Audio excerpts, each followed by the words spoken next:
chat and doing much more. Always picking up Carrie's cards off the floor.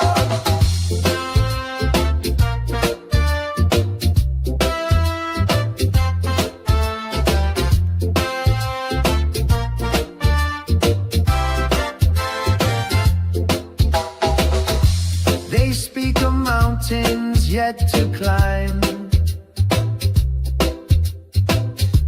of finding joy in the roughest times. With every word, a seed is sown in the garden of hearts where hope has grown. Tune in now, let your spirit rise with the spark of humor and open skies. Feel the vibe, let the laughter flow. Carrie and Glen help your soul to glow. Tammy watching chat and doing much more. Always picking up Carrie's cards off the floor. Through the static of doubt they cut so clear. A melody of courage we all can hear. They remind us all that the darkest night holds the dawn of a world bathed in light. Tune in now, let your spirit rise with the spark of humor and open skies. Feel the vibe, let the laughter flow. The mystic compass helps your soul to glow. Tammy watching chat and doing much more. Our community we so adore.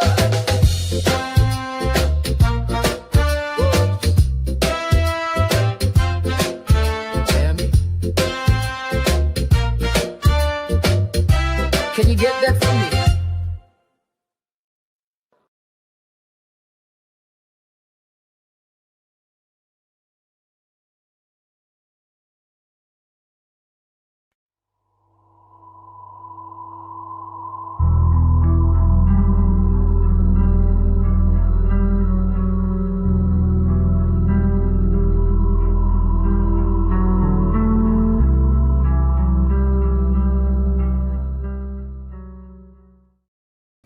Hello and welcome everyone to our Friday, July 18th, Carrie Cohan's Mystic Compass show.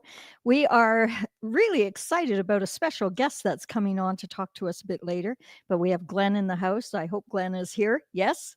Hey, Glen, come on in. I am here. How you doing, Carrie? Happy Friday, everyone. Yeah. Cheers. Are you ready, Carrie? Are you ready to go? It's a pumped up, vibed up, exciting Friday here. Let me make sure my collar's okay. My hair's okay. All right. Are we live yet? Oh, we're live. Okay. Yes, okay. yes. And you don't have the All curl thing happening. What the heck? It's not, I'm not in the 50s timeline today, Carrie. Did you jump timeline again? Yeah, I think I might go to the mullet timeline. Back into the 80s. Oh, What do you think? What do you think? Mullet or So- curl? We had lunch with your brother last week, or was it this week? I don't know. Time is interesting. Recently. Yeah, recently. And he was saying that he used to, rock the mullet for a good long part of his life, right? Yeah. Yeah. Well, if you grew up in the 80s, 90s, you may have experienced the mullet and watched MacGyver. Good morning to Rainbow Blessings. Rainbow Blessings in the house from Vancouver Island. Good to see you, Rainbow. Hammer Bammers, whoop whoop to Hammer. I know, I saw that. Whoop, whoop. And from New Zealand, yes, Lynn says a huge 5 a.m. high from New Zealand. We have viewers all over the globe, all over the world. Love the song, Lynn says. Yeah, a little bit of reggae to get our Friday going. Thank you, Lynn. Rainbow also said it's your 2-month Twitch sub anniversary. Well, welcome. No way. 2 months. 2 months? Oh my gosh. 2 months already. Well, if she resubscribed, you got to dance, Carrie. I know. There we go. You're sitting the best. Yeah. Thank you for your support of the Mystic Compass team. Thank you, Pamela. So it's funny because when I'm dancing and I watch a replay, I'm like a second and a half behind because there's a delay. So it looks Yeah. like I'm totally tone deaf. It's like a Here I beat am. in 'Cause here, and I'm like, I hear the there. song live, like right at the right time, and Carrie's got a little bit of a lag. So here I am grooving to the actual beat of the song, and Carrie's like trying to catch up a little bit. Okay, folks, it's not I do Carrie. have It's not rhythm, Carrie. honestly. That lady can dance, absolutely. So welcome in, everyone. Good to see you. We are live on Facebook. We are on Twitch. We are on YouTube. And we plan on staying on all three platforms today, so you don't need to go anywhere. Stay tuned and watch us. And as Lynn said, she loved the opening song. If you would like to support us, go to Apple, go to Amazon, go to Spotify, go to, I don't know where else we have it. Maybe at your local Sam the Record, HMV. Remember HMV? Sam the Record Man, I remember Records, that too. Tower Records. Maybe go to Yeah. Tower Records. Yeah, I don't know. Go catch it on your latest digital platforms. Just make sure when you're searching, search the Mystic Compass, because otherwise it might give you other mystical music. And it's not the real stuff. It's fake. We are the genuine mystic. The Mystic Compass.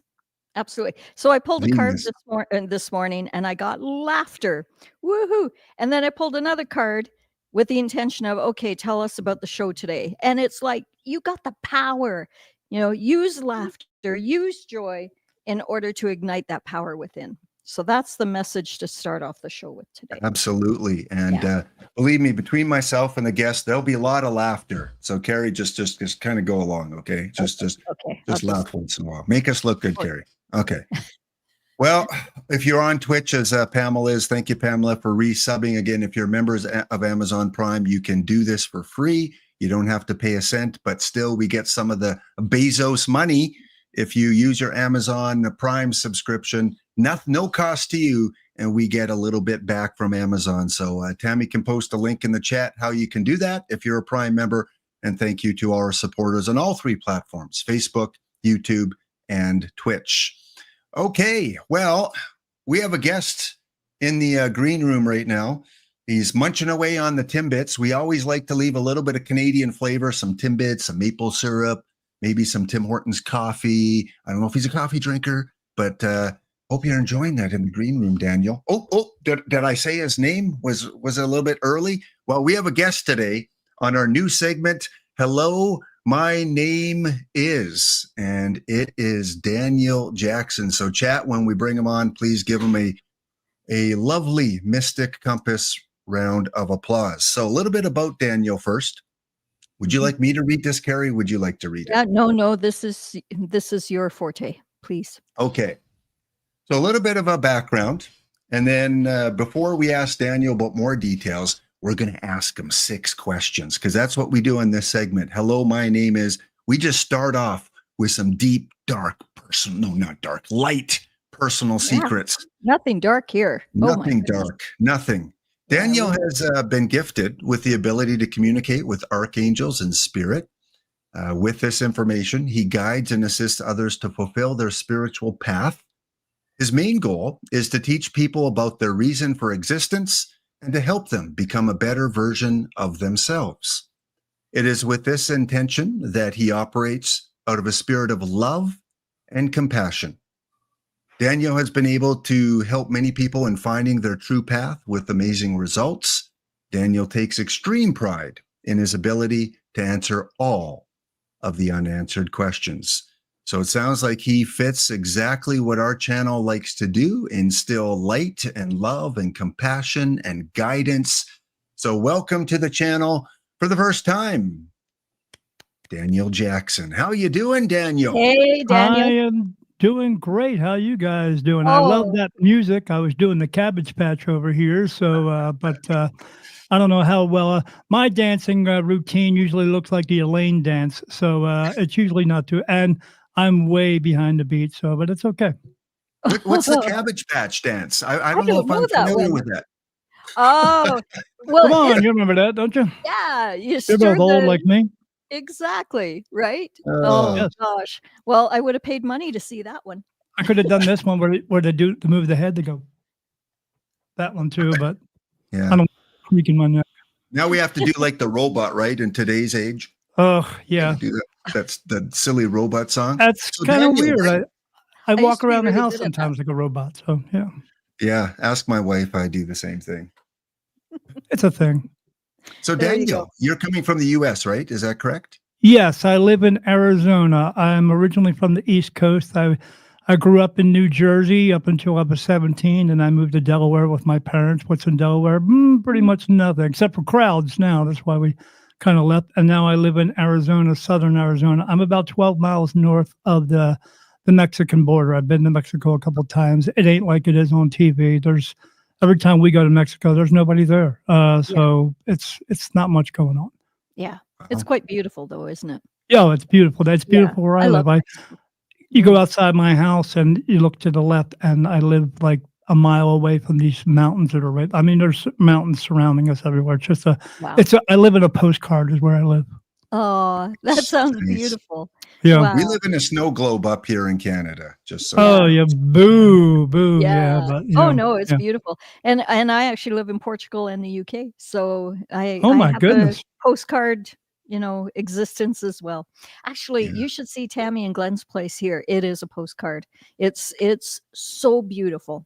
It's a different kind of beautiful. So instead of the mountains, it's the open plains and the different colors of the crops, and Yeah, it's I'm really I'm beautiful. in desert living. So even Right. though we're up in elevation though, because of where we are in Arizona, we're in the lower part, but I live 4,500 feet up in elevation. So Wow. It's like New yeah, Mexico then. Yeah. yeah, Wow. yeah, Very absolutely much. beautiful. Awesome. Cactus everywhere. Yep. So we've All got some right. Well, questions for you. yeah, we Yeah, got go some ahead, Glenn. questions. And chat, if you have questions for Daniel, if you've been following Daniel and watching Daniel over the years and you have a question for him, we will answer hopefully some of those at the end, as long as that's okay with Daniel to take some viewer questions at the end.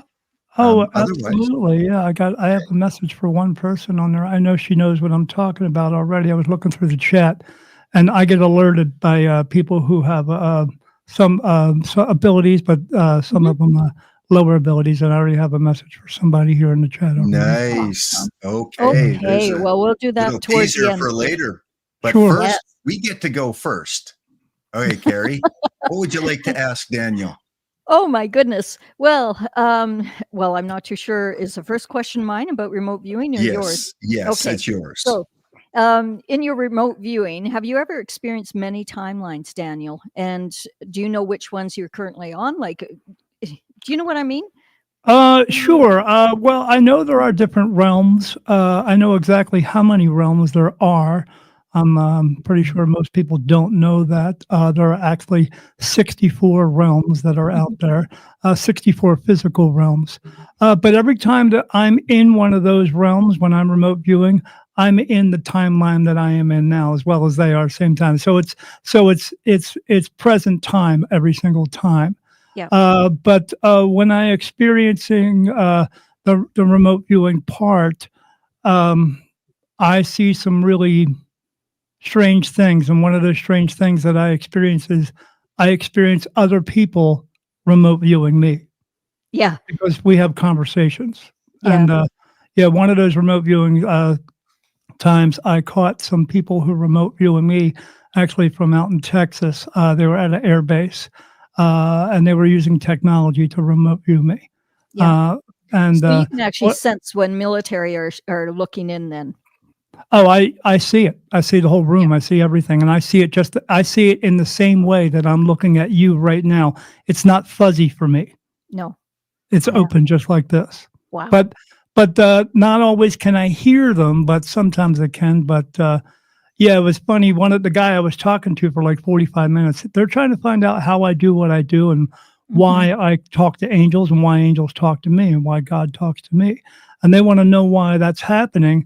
And then another guy walked into the room and I just said, "Hey, buddy." And he looked at me like, "Oh, oh, You can see me. and then Yeah. he looked at his buddy and I said, "Go ahead and ask him. He's going to tell you that I can see you and I know exactly what you're doing." And then when they talked for a minute, then he looked at me again and he backed out of the room. He just literally walked backwards. So Didn't want to be seen. let's go into those two questions that you just rose about what the government is asking you. How is it that you're able to do this and talk to angels and talk to what was the other part there? Yeah. Why God talks to me. Yeah. I've seen him 10 times. He has touched me 8 times. Being touched by God or even archangels is not a pleasant experience. It's not like it is on TV whatsoever. Mm. When I first had God come through to me, I was working with some other mediums who were helping me to develop my ability. So I found out I could channel. I got a message told me to sit across from one person, and then we're supposed to clear out our minds, and I'm supposed to hold my hands out, and they're supposed to grab my hands. So I had to ask permission first because I always say you got to ask permission. So I did that with the girl, and then when I told her what we needed to do, the other women in the room were like, "Oh, are you getting ready to channel?" And I was so green at this. I was like, "I don't know what I'm doing. I'm just doing what they're asking me to do." So when this happened a few times, every time it happened, archangels came through. But when this particular time God came through, I will explain the experience for you. We were sitting there, and I held out my hands, and when they hold my hands, they get jolted, like it looks like electricity goes through them. They literally shake like that, and I'm like, "What the Wow. heck is going on here?" And then when he came through, the first words that came out said, "Hello, my son." And then when he came through and said that, my skin felt like it was on fire, like it was burning. Okay, like somebody was pinching my skin and pulling on it, and it was like I stuck my hands and my arms under a heat lamp, and everyone as well. They were all like, "What's going on here?" And then goosebumps were coming up, and then everyone's hair. When I had hair, then I still have it. I just shave it off. Was all sticking out on straight on end. And then he said, "Don't worry, that'll go away soon." And so he knew exactly what was taking place because his energy is so strong. He can lower his energy, but still, even our own soul's energy, when people talk about raising your vibration, you're only raising the vibration of your human self. You can't raise the vibration of your soul because it's as high as it's ever going to be, and it's got to be lowered in order to be put inside your body. So his vibration, his energy is so strong, it was making our skin burn. And then it eventually went away, and then he started talking to me.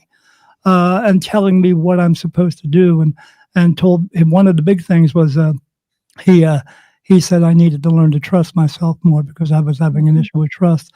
And he actually said one thing that made me laugh a little bit. He said, "You need to crap or get off the pot." And I was like, "What?" I know, right? And then he said, "You heard me." And I was like, "My mother says that all the time." And he says, "Where do you think she gets it from?" Mm-hmm. Mm-hmm. So excuse me. So when that happened, everybody was like freaking out in the room, and it lasted for maybe about 10 minutes, and then that was it. But it was primarily messages about me and what needed to happen for me. But he also told me I would be working with his children. He doesn't call them archangels. I mean, we call them archangels, and even we call them names like Michael and Raphael and Uriel, but that's not their true names. We can't actually pronounce their true names because all we have is a voice box that pushes air through, where they speak in what we would call telepathy, where it's just soul to soul. It's not mind to mind because consciousness is not in your brain. Consciousness is your soul. Everything is the soul. And these scientists they don't have it right. They want you to believe in something so you can't actually access it, but you can. So it comes through, and so it was all coming through, and this voice was coming through. And then when it got done, the lady was like, "Whoa!" I mean, yeah, he comes through and he speaks to me and he tells me things. There's been times when one time, this one chokes me up every time. Sorry. He came through and I was laying in bed, and he just came through, and I saw him, and I don't call him God because he doesn't want to be called that, because we use God in too many terms. Like we use the term God as far as like Led Zeppelin, the gods of rock and roll. And we use these terms too frequently that don't really have the meaning that it actually means. So he wants to be called Father, so I call him Father. And when he comes in, I saw him, I said, "Hello, Father." And he said, "Hello, my son." I said, "Is there something I can help you with?" Because when I talk to him and he talks to me, you don't ask him the freaking lottery numbers. You don't ask him these stupid questions. You don't do that. So I said, "Is there something I can help you with?" He said, "No, I'm just here to watch." And I said, "Watch what?" And he said, "You." I said, "Why would you watch me?" And he said, "Because you're my son." Why wouldn't I? So what do you say to that? What's your answer for that when it comes through?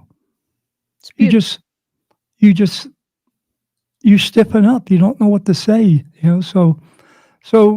but he just comes through when he needs to or when I need to. And I have now found out recently, if I need to, I can call upon him and he'll come. Now, when I see spirit, I don't ever not see spirit ever. And I mean ever. It never turns off. It never goes away. If you look at your background, like if you're looking at a white wall, you're looking at a white wall. I don't see that. I see a white wall and a blue wall. So it's blue. It's got a blue mist within it. Within that mist that I see, that's in my regular vision, that's the veil. It doesn't ever turn off for me. It never goes away. So when I see spirit, they're usually like 10 feet away. When I see archangels in front of me, they're like maybe 3 or 4 feet away. When I see him, he's right here. Mhm. So I know who it is. But out of the 10 times I've seen him, 9 times he looks like the Greek god Zeus. He's got long gray hair.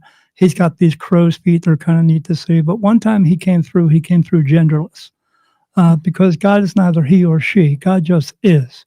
But yeah, he had a small little nose and little mouth. But you know exactly who it is because you feel it. You feel the energy. So yeah, they would like to know why he comes to me. They would like to know why I'm able to call on him like I am.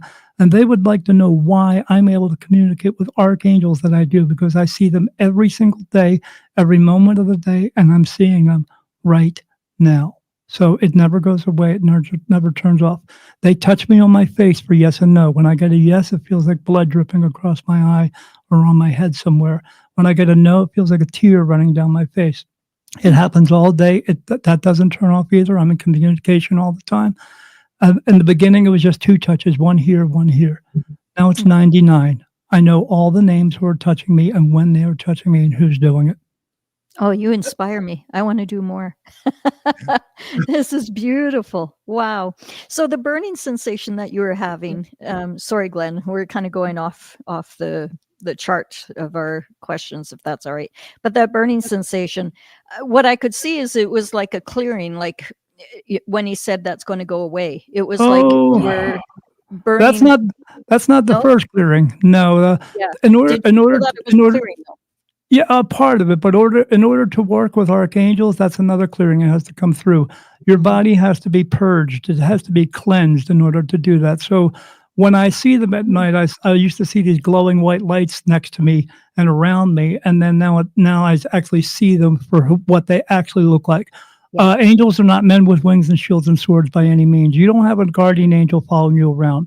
If you had a guardian angel following you around, guarding you from everything in your life, what would you learn? You would learn nothing, right? So get that notion out of your head, people. Okay, so I see them around me, and then at nighttime when I was sleeping, trying to go to sleep, I'd feel cold touches all over my body, everywhere. And that would last for about 45 minutes, and that was them working on my soul so that I can see them, hear them, feel them, communicate with them better. That was fine. And then I'd wake up out of sleep about 3 or 4 hours later, and I'd be throwing up and crapping everywhere because the energy is so strong. And this would go on for 3 or 4 hours. And then this would happen twice a month, once every 2 weeks. And that went on for 3 years. Now, Right. so I had to say yes to all this in order for this to move forward. It's like getting the flu twice a month for 3 years. You have to ask yourself, would you do that? Not knowing what's coming next? But Yeah. I said yes to that, and I chose to move forward with it. Now that has subsided since then, but I still have to go through things all the time. I see things that people don't want to see. I know that life isn't all about love and light and rainbows and unicorns. It's not. So No. I see everything people want to see, but there are some times that I see spirit in places and things happening so much. It's like watching the worst horror movie you've ever seen in your life, except you're not going to see this movie because they wouldn't show it on TV. And it turns on when it wants to, and it turns off when it wants to, and you don't have any control over it. And that's what I see. And do you want that? Because, I mean, when I start explaining to people what I have and what I go through throughout my life and throughout my day, and they say they want this ability because they only want the cool parts. When I explain this stuff, they quickly retract that statement. my whole family had the gifts that you're speaking of, and we used to always say, "Gosh, it feels like a curse, but it also feels like a blessing." Yeah, Do you feel that way? Mm, absolutely, because I get to help people every single day, and that's what my mission is. My whole mission statement is I'm here to help people to find out why we're here and what is our purpose, but I'm also here to get them to learn to listen, trust, and follow through with what their soul is trying to tell them to do. We say it's our intuition, but it's your soul. Again, these scientists will tell you intuition's inside of your brain. It's not. It's within your soul. And yeah. I mean, if consciousness was in our brain, how does spirit walk around? Because they Mhm. don't have a brain. So why do they know everything they know from all the previous lifetimes that you come here? Because we come here over and over and over again. The average is between 26 and 29 times. But Mm. I've done a reading for a lady one time who had been here 43 times.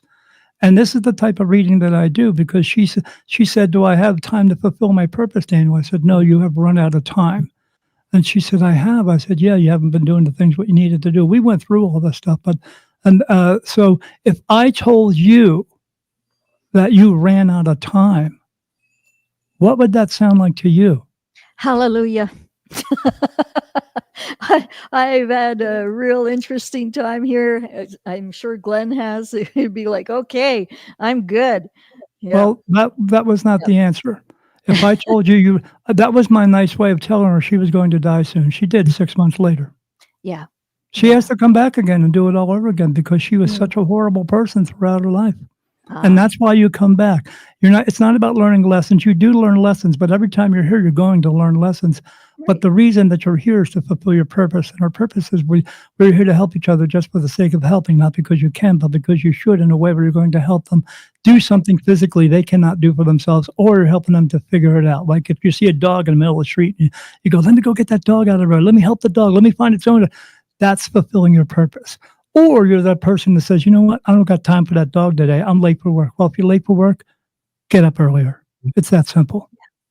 You Yeah. know, it's interesting you speak about the dog. It makes me choke up because we just had 3 wild dogs show up at the property here, and, I shouldn't say wild, they were abandoned, Sure. and they were walking around for several days. No one was, it was on the chat, it was, on the net. Everyone was knowing that they were out there, Right. but it was the family here, Tammy, Glenn, myself, that went out, and they came running to us. They rolled on their back, gave us their belly. We rubbed their belly, and we Right. brought them in. They So wanted an act of kindness. I would know totally. that same thing. I have 8 cats. There we go. We won't say how many are here. Yeah. Came out with 10, but still only have 8. Well, there you go. So, one last question before sorry, Glenn, but it's you were talking about Daniel. You were talking about the coolness on your skin and how you were purging every 2 weeks. And Yeah. I thought my first thought was you were having a living dying experience. It was like you were Correct. dying in the living experience. So Correct. I had the near death experiences where I think that's where I cleansed and I went into the light and all of that. But what I Sure. see for you is that you were actually having like a living hell, and you were purging and cleansing, and not a living hell, but a living dying experience. Yes, absolutely correct. And again, it all comes down to my ability and what I'm able to do, and the places that I am go. I am transdimensional. I don't. I see. So when I'm even with my eyes open, I see spirit. But I Yeah. don't just see spirit, and I don't just see people. I see dogs, cats, horses, cows, fish, other beings. There's no such thing as a rainbow bridge. Not everything crosses over into the light. They just don't. Uh, I see into other realms. I have other dimensional beings come and visit me. I see into other dimensions. I remote view. I do a Mhm. lot of things that I don't do with people because it doesn't pertain to other people, but it does pertain to me. It's like I always tell people when you open up this ability, you're not opening up the best can of chicken noodle soup you've ever had. You're opening up the worst can of worms you've ever had, Yeah. 10 times 10 to the 10th power. So it's Got to not get all you this back. it's not all this mystical, "Oh, and I can get answers." I get answers for myself all day long, Yeah. but you have to learn to listen, trust, and follow through. Every time they give me an answer, I do it. I mean, I ride motorcycles, and sometimes I wanna go out for a ride on my bike, and I'll say to them, "Can I take my bike out today?" "No." and then I'll hear no in my mind. Now they don't just touch me; they also put thought into my mind. Mhm. And in the beginning, it was like 5% of my day. Now it's 96% of my day. So I'm more them than I am me. It's a shared thought now. So it's all the time. They're always talking to me, touching me, everything. But yeah, they'll say no. I'll say, well, can I ride later today? No. So it's just no today. And then they'll say yes. Okay. You know what I do? I go do something else. I Mhm. learned to listen, trust, and follow through because they've told me 8 years ago, as long as I do that, I'll never get into another car accident again. And No. I haven't. Yeah. Not even a near miss. Nothing. And how many, especially in our chat, we hear that message, we feel and we go, oh no, it's all right. And sure enough, something happens, right? Yeah. Yeah. So you learn to Yeah. trust. Yeah. Yeah, you have to learn to listen, trust, and follow through. Listen to where the information's coming from. Trust that it's coming from a good place. But because I'm telling you, you have to pay attention because not all information that comes through is in your best interest because it may be coming from a nefarious type of spirit. So you have to learn to have discernment for that. But when you can trust that information, then absolutely follow through. Don't wait till tomorrow. Do it when they give it to you. Beautiful. Glenn. Okay, well, again, we have some prepared questions, but it's great to go off script as well. Daniel, back to remote viewing. You talked about the ability to do that, and that's kind of a term that's become a little bit more mainstream now. People are understanding a little bit more about what remote viewing is. When did you learn to do that, and was it something that came in later in your life, or something that developed earlier? And finally. Oh yeah, go ahead. That was first. I was just going to say it's been there for about 7 years. I'm just now getting control of it now because again, as a part of my ability, they bring me things like to put into like a Rolodex. They bring me something, I learn how to do it, and then I move on to the next thing. But this was something for a long time, they told me I didn't need to get a hold of yet because it just comes in. I have all kinds of things that just come in. It's, like when you order cable and you get extra channels, I get extra channels all the time. So this is what happens, but not all of the channels am I supposed to turn on. So I don't. So, but this is just something recently now that I am getting a hold of now where I can just ask them, like I'll ask them a number of one of the other realms that I can go into, and they'll just bring it to me. Last night they showed me heaven, so that's something different to see. It's not what you think it is. It's a beautiful place, but it ain't what you think it is. But yeah, but sometimes it'll just turn on, and I have seen some very strange things. Yeah. When it turns on. Okay. Yeah. Is this? Do you have to be meditating when you're doing this, or does it just come to you? No, I don't meditate anymore. I don't have to because all I have to do is close my eyes and it's there. Like when I would meditate, they would bring me messages sometimes in like video form or in cartoon form. Now it's to the point I don't have to do that. They'll either alert me and tell me, and I'll immediately close my eyes and I'll see the message playing. Or I'll just look at a wall and I'll say like, what's going on there? And I'll close my eyes again, and it's right there. So yeah, it's always there all the time. It never turns off. It never goes away. A lot of times it's messages for other things that are going on, but most of the times it's messages for me. Like one time they showed me a message that was a bicycle that was riding around without a person on it, but it was my bicycle that I had here at home. So they wanted me to go out and exercise more. But with the remote viewing, it just turns on. And one of the crazy things is the guy who was actually remote viewing me from Texas, I remote view through him in a sense where I'm there and I'm looking through his eyes. I've caught him at the movies a couple times. He sits home and watches Beavis and Butthead. I've caught him where he's at work and he's at a training facility, and you see a group of people and they're sitting in front of, you remember the rack with the old TV on it, and you'd watch the training films and stuff. I watched them doing that. It just turns on for that aspect of it. I'm always remote viewing through that guy, so my consciousness is coming through his eyes. Yeah, it's just. Daniel, have random. you ever had any ETs come through with the remote viewing? Have you ever seen any alien species as you're remote viewing? And how did you know to ask that question, my lady? So, Because it just uh, came up. because one of the first experiences I had, I was in something and we were flying around. I thought it was an airplane because we were flying over this area, and I could see, and then but it came down real low, and I was like, "What the heck's going on here?" And I saw gazelle. I saw gazelle walking around and zebra walking around, and I was like, "What's going on here? This is crazy." And then it lifted up and left. And then I know at one point I was at in Southern California because I saw the coastal highway going down and I saw people driving and they were pulling up and they'd stop their cars and they were getting out and looking up. And I was like, what the heck are they looking at? And I was like, maybe I should look around and see where we're at. And I turned around and I was like, and there were like hundreds of grays.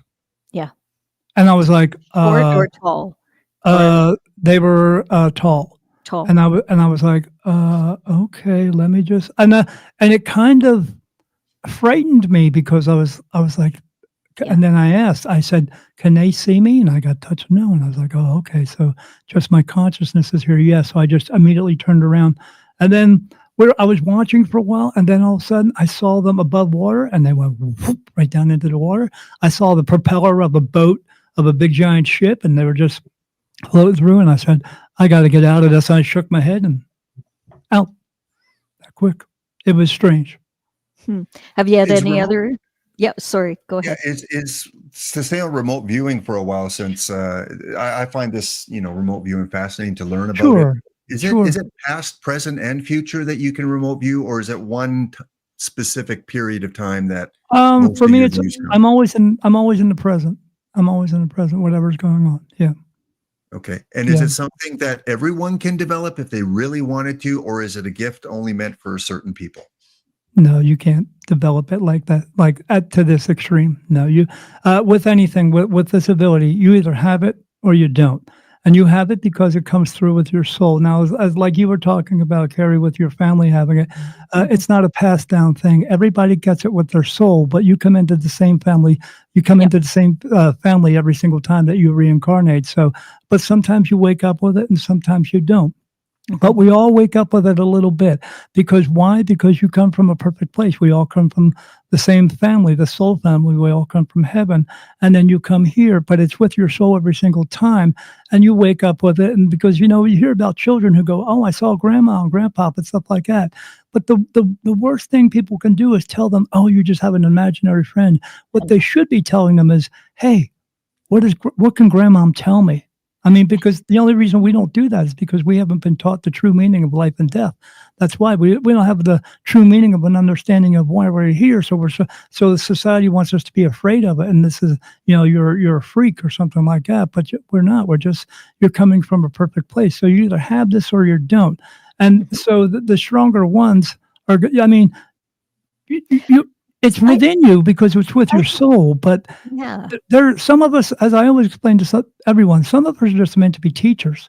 Others are just meant to be students, and that's just the way it is, whether you like it or not.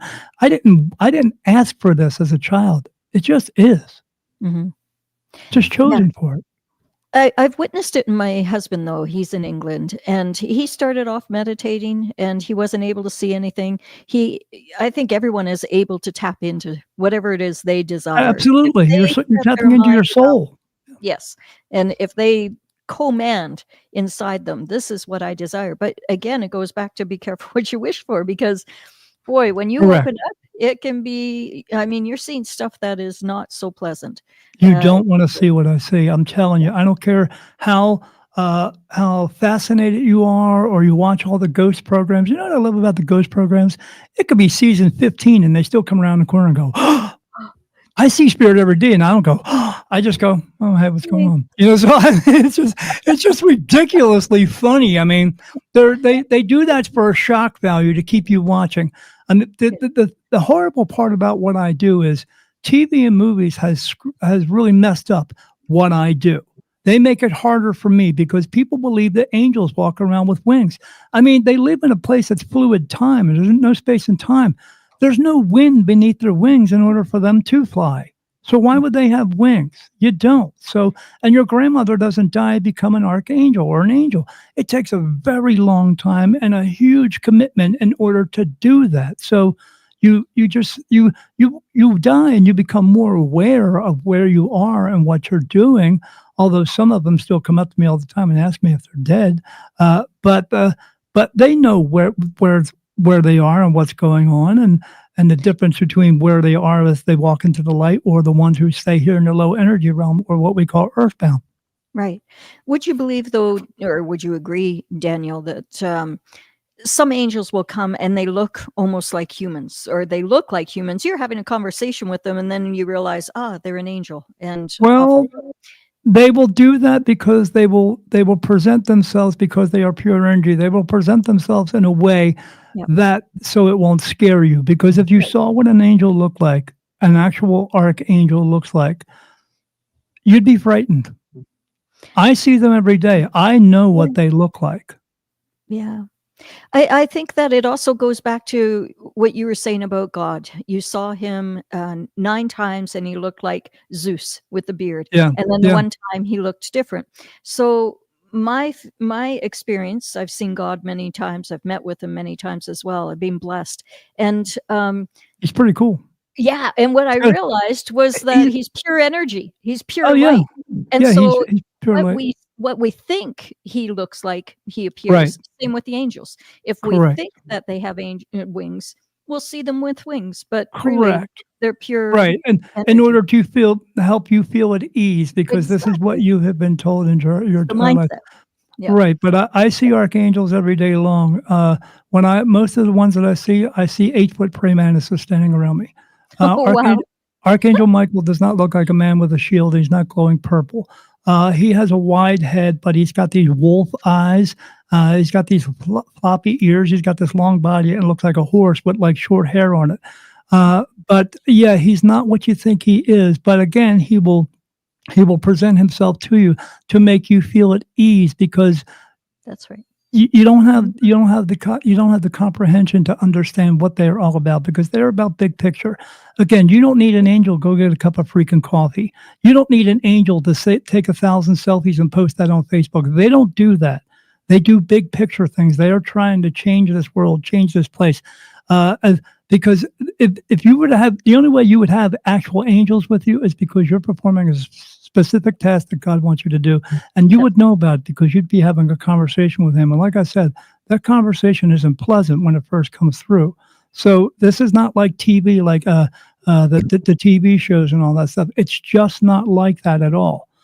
But you would not have this because you'd have to have an ability first, and it has to be a very strong ability, because you are one of those people who are trying to change this world.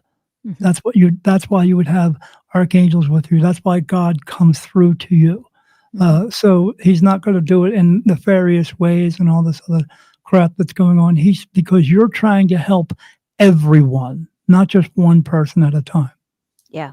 What I saw with you was that you had the ability to see the true essence of these archangels, because you set the intention for that. You are so open that you were like, show me the truth. Show me the truth, right? Yeah, and they tell me. You feel, you sense, you see the truth. Yeah. Whereas I'm like, okay, give it to me with ease and grace. I'm open all the time, but I'm open all the time because I have something different than no other medium has, as they've told me. I just have something more. I could explain it to you, but I'm sure you want to get to your questions, Glenn. So.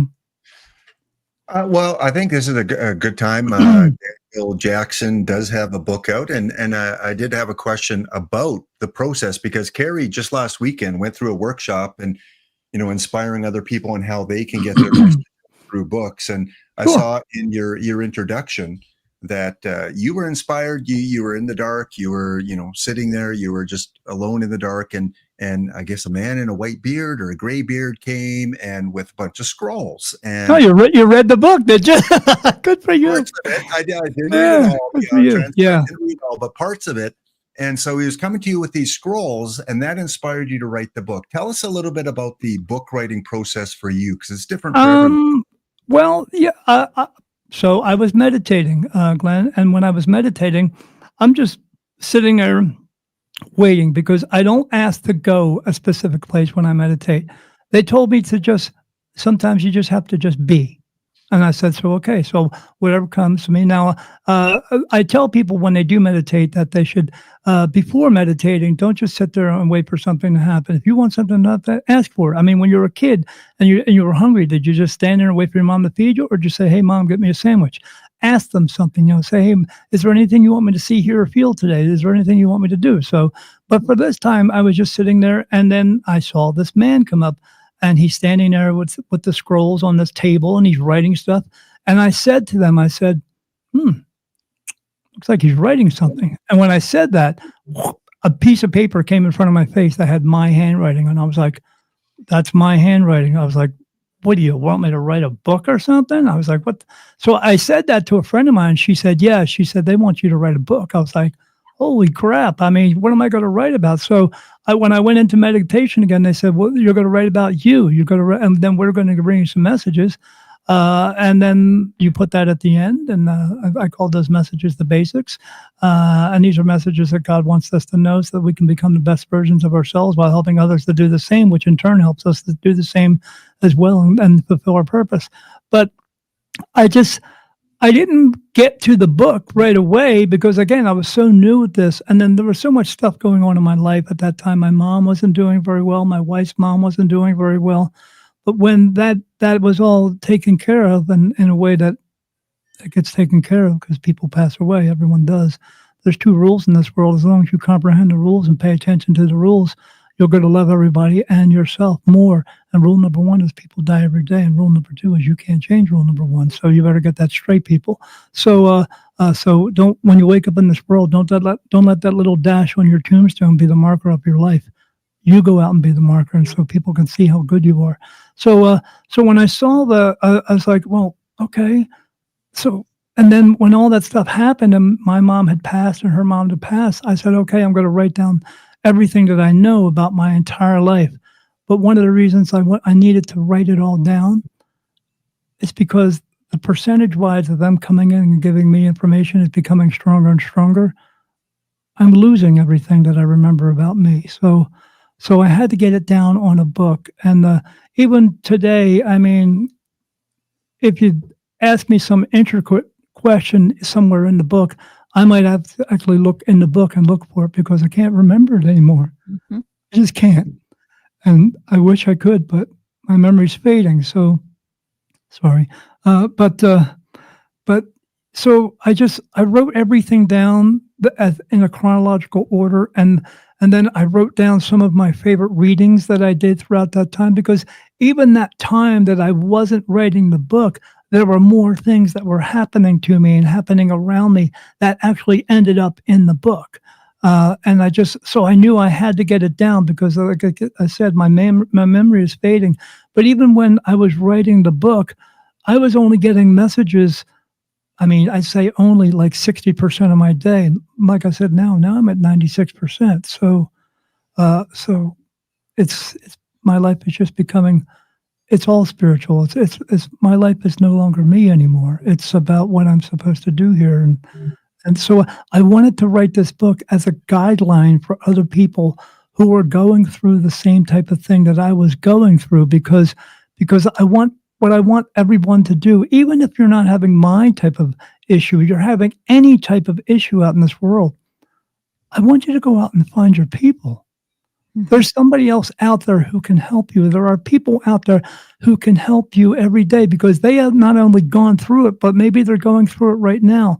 Maybe we can all come together in that way. I mean, you're going to find somebody. There's 7.5 billion of us out there. Someone's going through what you've been going through or is going through it. And maybe you can go through it together and we can help each other just for the sake of helping, for the reason of just because.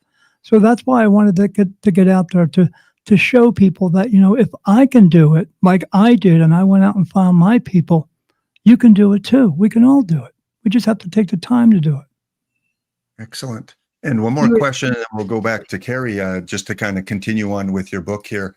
One of the chapters that drew me to when I was looking over the different chapter titles, chapter 9, the gift, and Carrie kind of asked the question earlier, but maybe just anything that people should realize about the gift, many of the positives, and you mentioned the negatives aspects, but what are maybe some of the other things you haven't mentioned that people may not realize that comes with your gifts? It's not easy to do. It takes a lot of time. It takes a lot of practice. You have to work on your ability. Again, I get touched on my face for yes and no answers. Now, here's how dumb I was, okay? Because I'll admit, I mean, I can make fun of myself because, I mean, look at me. So when I was getting these touches on my face, I actually had another medium friend of mine tell me that that's what was going on. And I was like, what? And she's like, yeah, they're touching your face for yes and no answers. And I was like, oh, is that what that is? I thought I had a bug walking across my face. I was like, because literally that's what it feels like. It feels like something walking across my eye or dripping across my face. And they tell me it feels like blood. They tell me it's the tears of blood because they tell me I wear the crown of thorns. I could get into that, but it's more. So I was like, that's what that is. So I had to figure out how that was going to work. Because I asked her, I said, which one's yes and no? She said, you have to figure that out on your own. So I was in my office where I worked. I worked in prison for 6 years doing medical records in my own office. So during lunch break, I said, okay, I got to figure this out. And never touched me. I was like, hold on. I got to get this figured out. I said, so I asked them very easily. I did a trial and error type thing. And I said, my name is Daniel Johnson. And then I got touched like that tear. I was like, oh, okay. So that's no. And then they touched me. I was like, wait a minute, hold on, slow down here. And then I started saying, is my name Daniel Jackson? And then I got that touch. So I figured out what was yes and no. But at that point, I felt as though, okay, now I got the keys to the castle. I'm good here. Mm-hmm. But that wasn't me opening the entire door. I had to find out more of ways. So I didn't always ask the correct questions. And there's questions that you have to ask, but you have to ask it in the correct way. So in that way, I used to say, can I go to the store today? Well, the answer to that, Glenn, is yes, I can go to the store today. But I can go to the store because I use my free will to do it. So I don't ask that question. I ask, should I go to the store today? Mm-hmm. And if they say no, I don't go to the store. Like yesterday, I was going to go to the store and get some cough drops, and I said, I need to get some cough drops. And then my wife said, are you good to go? And then I said, well, let me ask, should I go to the store today? No. Okay. Nope, not going today. And that's it. But you have to have that kind of discipline. Mm-hmm. There's no other way. You can't not say, well, let me do this instead. Or, well, no. In order for me to get the answers that I get for other people when I do readings, you can't be 1 foot in and 1 foot out. If you're telling them to live a certain way and live a certain life, you have to be living that life too. Now, there are some people out there who just don't, and I see other readers out there who just don't. But there's a difference between them and them and me. They're a circus act, and I'm the shizzle dizzle. Because I get the answers because I listen, trust, and follow through. I do everything they tell me to do. And I don't ever waver from it. Because in order to get the truth, I have to be living the truth. And I do. That takes a lot of practice.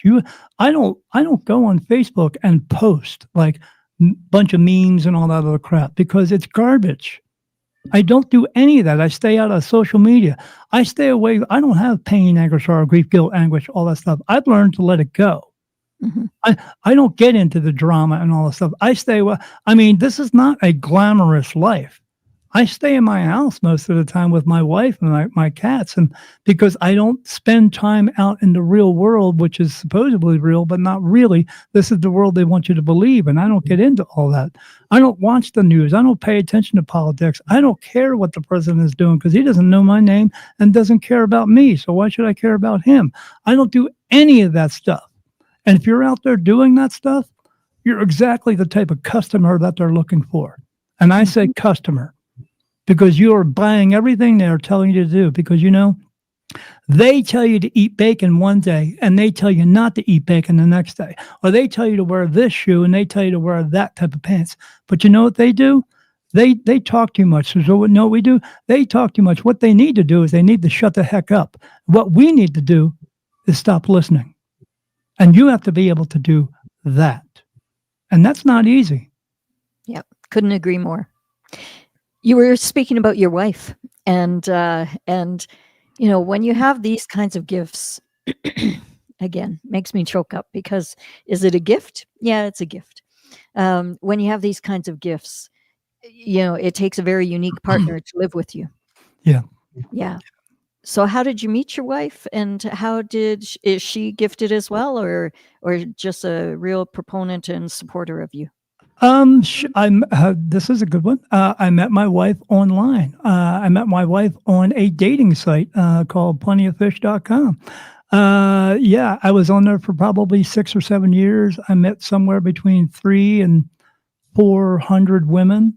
Yeah, I wouldn't say I'm exactly Burt Reynolds, but I got to get the gab. I got jokes, so I'm like a basketball player. I can come up with a layup just like that. We love It's jokes just here. We yeah, love but jokes and cats. and then I got a poker face too, so I can just say it, and they're like, "What?" I'm like, "Yeah," but yeah. So and then but we found out mostly at the same time about I've always seen spirit. I've seen them ever since I was 3 years old, but I never put 2 and 2 together because and I was seeing so much that one time my wife went away on vacation for 2 weeks to see her daughter, and then I saw everything you can imagine in a scary movie happening in my house for 2 weeks. I had green and red mist pouring out of the walls, and I had 7-foot skeletons walking around the house, and I saw the famed Hat Man, but I see him on a regular basis now. He's not in spirit. He's actually in another dimension. He comes to watch people because he wants to try to figure out how we do what we do, because they can't do it in his dimension. So he's getting paid to do that. So, yeah, when she came back and she told me about her adventures, I told her about mine. And then, but we found out through that I have this ability. And then we found out as well as she's a very strong empath as well. And so it's a good match. And she also does Reiki now. She just got her a master in Reiki. What's it called? Fire or something. I forget. Yeah, but yeah, she just took just finished the course. Yeah, she's a Reiki master, but some kind of whatever. But yeah, sorry. Because Glen's wife is the Reiki master as well. Yeah, it's really weird because I met my wife online. She's a strong empath. She's a Reiki master. We have 10 cats or 9 cats and 10 dogs. And I met my husband online. He's an empath. We all chose very similar partners. It's very good.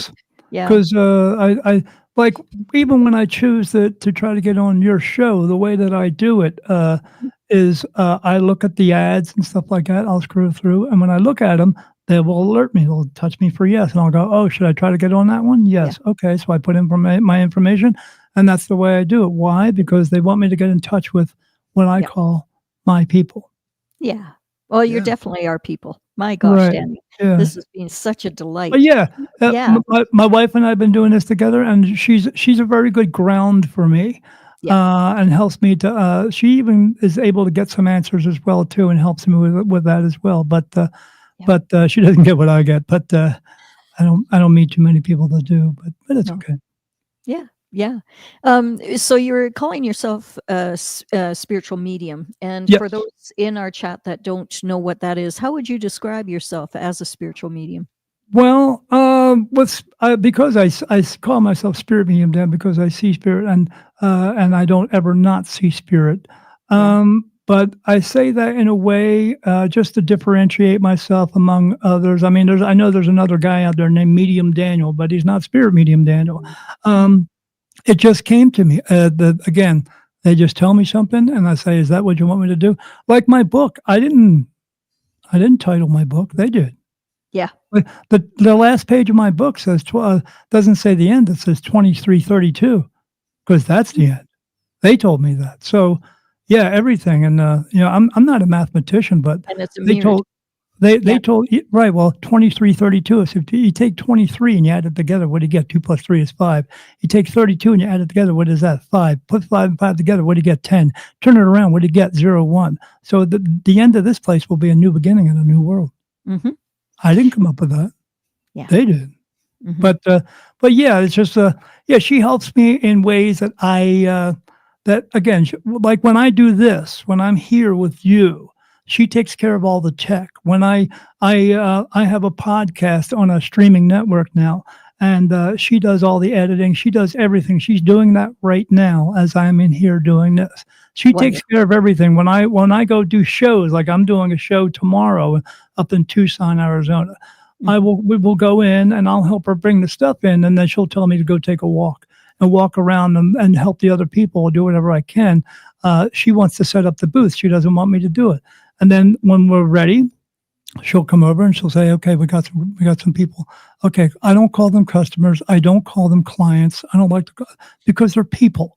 We're all family. We all come from the same soul family, So I have them, and I usually make friends with them. And then every time we go to this place, my booth is always the busiest. Why? Because people who tell the truth are always busy. People always walk into my booth, and tell my wife, I'm drawn to him. I just feel like I'm supposed to be here with him because they know I'm going to tell them the freaking truth. I'm not one of these circus acts down here, so I just do something different. But if you want to go see a circus act, go right ahead, but don't waste your money. So, but yeah, and then she tells me I go over and sit down, and I sit in a chair and I sit there, and then she just brings me people. I mean, the last time we did it, I did. We were there from 10 in the morning till 5 in the afternoon. I did 21 readings. Yeah. In a row. Yeah. Back I to don't back. stop. No lunch. I don't stop. She just, you want a break? No, just keep them coming. I gotta go. I gotta go. But when I get done, I'm like, oh, yeah, I'm sleeping on the way home. But Well, you're in yeah. the flow, right? Yeah, and that's exactly what I tell them. I'm in the zone here. Let's go, honey. I gotta go. I gotta go. So Yeah. because I get energy from it as well. It gets us going and stuff like that. And I have a lot of people who come to me at those places because what they normally do is they sit down in front of me and I give them my spiel. I tell them I can only tell the truth one way. I can't tell it 50 ways until one way suits you. Meaning, if you ask me a question, I get you the answer. That's the answer. If you don't like the answer because you don't like the freaking truth, that's your problem. I communicate with archangels, not men with wings and shields and swords by any means, but they're here to help me to get me answers for you. And then I hold their hand. And when I hold their hand, I connect with them. I close my eyes. And then what I normally see is 9 times out of 10 is spirit animals. And the spirit animal will act out for me what that person is doing in their life. And then I will explain it to them. And then I will open my eyes. And that's a good reason why I keep a box of tissues with me, because they're always crying. Yeah. Because I get it right. I don't get stuff wrong. I get it right every single time. And then what I do is I give them peace of mind and clarity. But what I do is I give them direction so that they can fulfill their purpose, so they can go home and stay home, so they can get their life on track and stop making stupid mistakes. Because people they're just spiritually lazy. They're just spiritually gullible in this world because they watch everything on TV and think that's what's going on, but that is not what's going on. So I help them to get those answers, and then move on, and then I'll let them ask me some questions, and then boom, and then next one. Okay, let's go. That's You're in brilliant. amongst the right group of people here, because we go, like we are nonstop, always going. And back to you always wanting to help people. That brings up my next question, Daniel. Yeah. Is I feel like ever since Carrie has walked into our lives, literally about 2 months 2 ago, months ago today. I've been starting to On develop clouds, right? on clouds, yeah, Absolutely. yeah. But I've been starting to develop my abilities a little bit, and you want to help people develop, but what recommendations would you make for someone that is kind of like where I'm at, like starting and feel like they have a purpose, feel like they have a mission and want to help people? Right now, I'm doing it through podcasts and interviewing people like you. But what recommendations would you have for people that are just realizing, hey, I've got some special abilities, some gifts? One, meditation. Meditation is the key to everything. You can do different kinds of meditation. I would use something called binaural beats when I was doing it. I'm still going to do it because they got something else they want me to do. And in order to get there, I have to meditate to get there. Not a place you want to go. But meditation is the key. Now I use the binaural beats because I was at a place getting a massage, and the woman turned on that music. And as soon as I closed my eyes, I was in like that. And I was like, and I saw the angel eyes in front of me, and I was like, whoa, no. And she's like, what? I'm like, so I started explaining to her what I was seeing because she knew about me because I've done readings for everybody who worked in that office, in this chiropractor's office, because I'm the shizzle, so whatever. And I always do it for free every time I don't always do all my readings but people pay money for it. If they need it and they just need something real quick, that's what I do. So that's what I did for these people. So I explained it to her, and I was like, what is that you're playing? She said, oh, it's called binaural beats. You can find it on YouTube. So I would use that because I can't do guided meditation. I mean, come on, I'm 58 years old. I can't picture myself climbing up a tree now, nor do I want to do it in meditation. Going up a set of stairs, that's going to wear me out. But find what's going to work for you.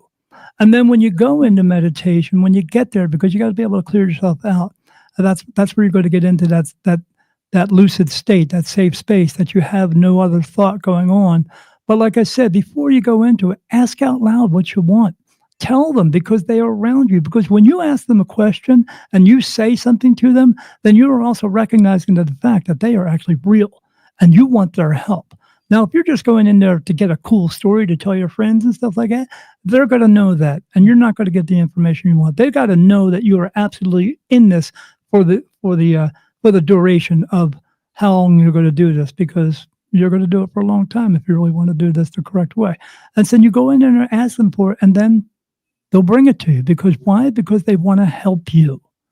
Now, again, if you're just going in there to get a bunch of cool stories, it ain't going to work out so well for you. Just learn to let that stuff go, But meditation is the key to everything.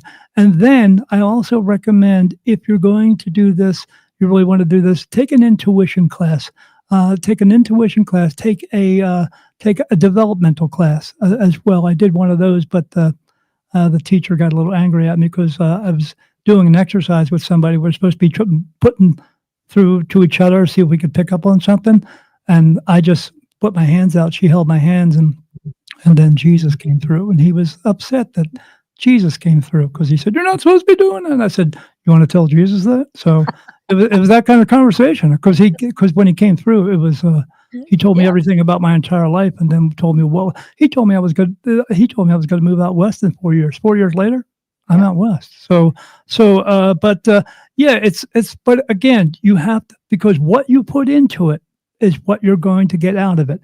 And if you're just willing to just go the lazy way, I mean, that's all you're going to get, Now, I myself, I don't use tools. Like, I don't use pendulums.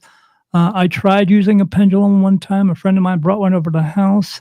She was in this group that helped me to develop it, and she showed me a pendulum, and then I tried it, and then I thought, I'm going to go get my own pendulum, and I got it, and I brought it home, and when I picked it up out of the bag, it exploded. Yeah. All the links came apart and everything, so I never did it again.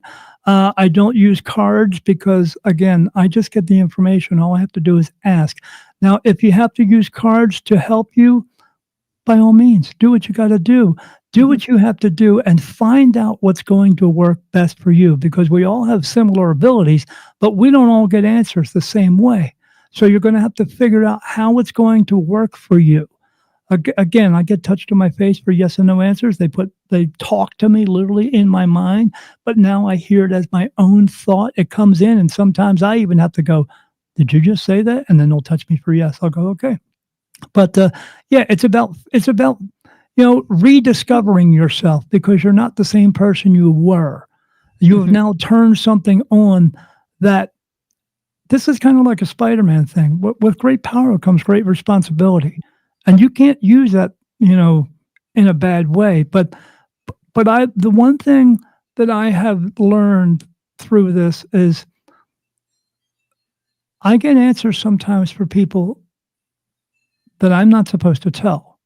Yeah. Because, like, I had a man walk past me. I was doing readings at a mall, and this man walked past me with his little daughter. She was maybe 3 or 4 years old.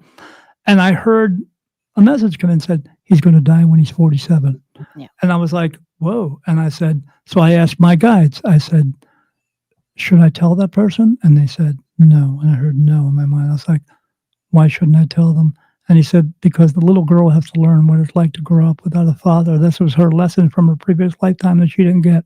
So you have to hold on to things that you don't want to hold on to. I mean, I get things like, I had a guy come to me one time. I was sitting in my room and I sat in my chair, put my feet up on the bed, and I was going to take a nap. When I closed my eyes, there was a man in front of me. So immediately what I said is, hey, buddy, do you want to cross over? And he looked at me and he said, no. And I said, why not? And he said, and then he put a memory on me. And I was like, whoa, like I'm in a dream, but I'm awake. And he's walking around, but I'm seeing through his eyes. And I see a man come down a street and come into an alley. And this guy's standing in an alley. And this guy looks at him and then picks up a gun and points it at him. Now, then this guy, he picks up his arm like this. And when he does, my arm comes right up like that. And boom, and he shoots this guy. And I was like, whoa, whoa, whoa. And all of a sudden, it goes out. And I was like, you murdered that guy. And he said, yes, I killed him. And I said, but I feel like I got a sense of like this was self-defense. He said, yeah, that guy was following me around. I couldn't figure out why. And I said, oh, okay. I said, well, look, I said, that's okay. You can cross over. You can go home if you want to. And he said this, I don't know if I want to do that just yet. And I said, why not? He said, well, I don't know if I want to come back. So he knew where it was. And he felt as though he may have to come back again. At that point, I already knew he has to come back. I can get those types of answers if you have to come back or not. I can let you know if it fulfilled your purpose and you get to go home and stay home. Because not everybody does. Not everybody goes to regular heaven. You go to a holding place where they go over your life. But if you have to come back again, you stay at the holding place. You don't go into regular heaven because you have to come back again. Because God doesn't punish us. We punish ourselves by our own choices. So this guy said, so I said, so you don't want to go? And he said, no, I don't think so. I'm okay. And I said, okay, well, but, and then, so he leaves and then it's done. The problem with that is that's now my memory. I feel as though I shot that man because he put that memory on me. It's mine now. Do you want to have that? You do release these memories though, right? You do let them go. You don't need to carry them. I can't. They're in me. Everything's part of me. Yeah. Because again, I have something different that other mediums just don't have. And I've come to an understanding with it. But and I mean, I could explain it to you if you want. But yeah, well, I did see one more thing there. When you were talking about the massage, I saw stuff flying off the shelves. So when you get into a meditative state, when you get very deep, you can actually throw things, right? Or things move around you. Is that correct? Because that's what I was seeing was that things were starting to fall. I know. The goosebumps are happening. There was one time when I came up out of a dream, and I was like, what the heck is that? I kept hearing this word in my mind because I saw the dream. I saw this girl standing at a table and she's moving her hand like this, and there's a piece of paper there and it's spinning around. And she kept saying the word cantations to me. And I was like, what the heck is going on here? So when I woke up, I said to my wife, I said, can you look up cantations? She says, what do you mean? I said, just had this dream. And I told her about it. And she's like, okay. She says, incantations. I said, what the heck's that? She said, magic. And I was like, magic? I mean, all right. She said, yeah, moving things with your mind, they say. Now, I know that's not with your mind. That's your soul is doing that. Everything is energy, and energy is everything. So, like when people say they're going to take away your pain and your sorrow and grief and guilt and anguish from your previous lifetimes, well, if they did that, what would you learn from? They can't do that. Only God can do that, and He doesn't do it because how would you learn? So I go in. I said, all right, honey. Well, I'm hungry. She said, there's a bowl of cherries in the fridge. I was like, oh, yummy. So I walk out there, I open the door, I look at the bowl of cherries, and the bowl of cherries comes out of the refrigerator and boom, hits me in the chest. And I was like, and I grabbed it and I was like, what the heck? And she's like, you all right? I'm like, no. I didn't say anything. I just looked at it and it flew out of the fridge and hit me. You set the desire. Yeah. Yeah. So I set that intention and then it just came to me. I guess I asked it to come to me and that's what happened. So yeah, people experience things around me all the time. Sometimes I can explain it to them. Most times I just don't because, I mean, they're just not going to get it. Mhm. So, but I mean, when I try to explain my ability to people, it would be like me handing a 6-year-old kid the keys to a jet airplane and telling him to just fly it. He's not going to get it. Again, because they're just spiritually lazy. They're so gullible about things that they think, everything on supernatural is real when it's not. So, but yeah, so these are the types of things that happen around me. I've been on podcasts where people's their equipment starts acting up, or they see lights going around my. I had one. I was doing one, and a big flash of light went off in my room, and I know exactly what it was, and they didn't. So I just told them What it's was just. it? Uh, what was it? It's a spirit crossing over into the light Ah, because because that's what I'll get into now. So unless you have another question. well, we will take some questions from the group here as well, from our community, if that's all right. But yeah, Sure.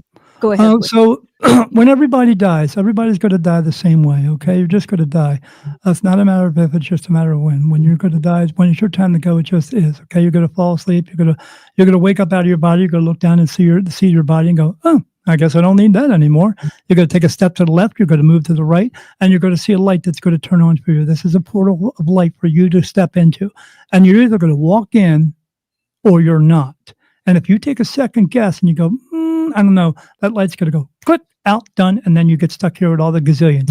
And when I say gazillions, that's how many I see at night. When I see spirit throughout my day, for me, it's like being in a room with 1,000 people, except nobody leaves and more just keep coming in. That's how many I see, not one or two like they see on TV. I see more in a day than they've seen ever in all of their seasons, all Mhm. day long. It doesn't turn off. So you'll see that light, and you're either going to walk into the light or not. Just walk in. Don't take a second guess. I'm telling you, it's not the worst place, but there's some bad, really bad stuff going on there in the deeper, darker realms I've been to. It's bad. Okay, now that's for everybody. You'll either step out of your body and you'll go home, or you'll stay here in earthbound spirit. Um, but that light is the light into heaven. Okay, that light is actually a soul that is in a physical body here in this world. Okay, it needs to shine all the time. So when that soul is here in a body, when that body expires, the soul does not return home to heaven. It stays here. So another body is automatically born, and it just jumps into it every single time. It's been here since the beginning of time, and it needs to be here all the time so that it can so that it can shine, so it can be seen and heard by all spirit, not just ones that aren't living, but all that are they'll become attracted to it as well. But they can see it and hear it, because when it's in that body and that body is speaking and talking and stuff like that, because spirit is pure energy. If there's so many people, there's 7.5 billion of us, they can actually tune that out so they don't hear it, because it becomes like static, like when we were kids watching TV and had the snow come on at 2 o'clock in the morning. Okay, so it's like that. So, but they can tune that out. But with this one particular soul, they can't tune it out, because they need to be able to see that light where it is, and they need to be able to hear it. And it also physically crosses them over. It talks to them and tells them where to go and what to do and how to get there. But not all of them like to go. So that's be seen and heard all the time. And again, it has to go from that each body into the next body over and over and over again. And that soul that's there is me. Mhm. I've been here since the beginning. My soul's been here since the beginning. Beautiful. So, but Mm. so I am a portal for all souls. All souls that come into this world come through my energy. All souls that leave this world go through my energy. All souls that are here to visit go through my energy. That's why I am so open. That's why I have the connection I have, because I'm one of them. Mhm. I'm just Uh, here living the human experience like everyone else. I Well, mean, my like my you wife say, still. you're less human and you're more them now, because I believe Correct. that you've done so much of your focus and your intention that you've actually shifted. I think that Correct. originally you were human, more human, and you've stepped into a whole new essence and Oh, a I've whole I've new vibration, right? I've stepped into it, lady, that's for sure. Yeah. Yeah. I mean, and sometimes in the worst kind of stepping where you can't get it off your shoe, or really Well, good. you But stepped in with both feet, buddy. You walked yeah, right in yeah, there. I jumped right in, and Yeah. now I'm no longer drowning. Now I'm swimming, No, and I'm ex doing I'm doing the backstroke, and I'm helping as many people as I can. But yeah, that's the reason why I have what I have. That's the yeah. reason why I get everything that I do, and that's the reason I am here. But we're all here for a reason. We all have a reason. We all have purpose. Mhm. But that purpose is not becoming a doctor or a lawyer or a teacher or stuff like that. You're going to fulfill your purpose while being human. Okay. So everything else is just an occupation. Now you can fulfill your purpose while doing that.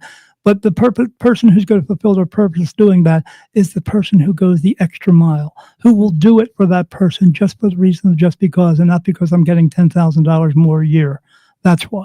So, and the more that you do that, the more that you're punching your dance card so you can go home and stay home and not have to come back and do this all over again.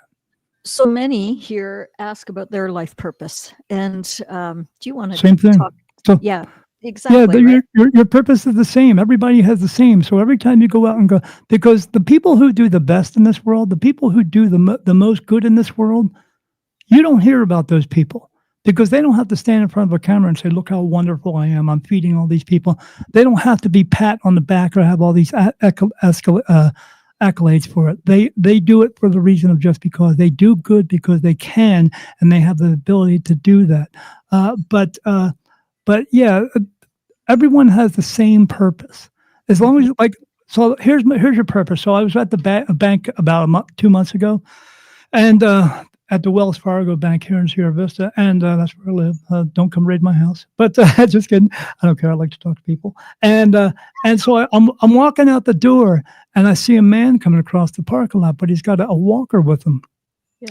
And I yell across. I said, "Hey, buddy, are you coming in here?" And he said, "Yeah, but it's going to be a minute." And I said, "Okay, I'll wait." So he comes across, and he comes up because with that walker, sorry. With that walker, I knew it was going to be hard for him. I knew it was going to be hard for him to get in that door. And I didn't want that for him. I so so when he came up, I said, "Here, let me get the door for you." Open the door, and he gets himself in, and I said, "Hold on, now let me get the other door for you." And so, but the people inside electronically opened the door, and I was like, "Oh, look, they opened the door for you." He's like, "Oh, that's great." I'm like, "Yeah." And then I said to him, "Do you want me to wait?" And he's like, "For what?" I said, "Well, you got to come back out." I said, "I don't want you to struggle." He said, "No, no, somebody will help me. Go on about your way." I said, "Okay." So I did. And then I went to the mall and I actually met some people that day I was walking past some people and I heard this guy say, I just knew. And when he said that, I was walking past, I was like, I turned right around. I said, "Hey, when you say you just knew?" And he was like, "What?" I was like, "You just said you just knew to her." He said, "Yeah." I said, "When you say you just knew, that means your soul was talking to you. Do you understand that?" And then I went into this big spiel. We had this big conversation. And then I said, "I got to go. I got to finish doing my walking because that's how I exercise because I'm old as heck. And I walk at the mall here because it's empty." Right. So when I come back around and I said, but you can look me up if you want to, Spirit Medium Daniel. Just look up Spirit Medium Daniel Jackson if you want to. Go on YouTube. I said, "You'll see me everywhere." So I come back around and they're still sitting there. And I said, "And by the way," and they said, "Oh, we looked you up." I said, "Oh, you did?" And they said, "Yeah." I said, What'd you find out?" They said, "Oh, you are who say you are. They say you're an expert in your field." I said, "Yeah, I'm the shizzle dizzle." So but so I just tell people. But I said, "Yeah," and then we had a longer conversation, and then they had to go to dinner, and then, but Yeah.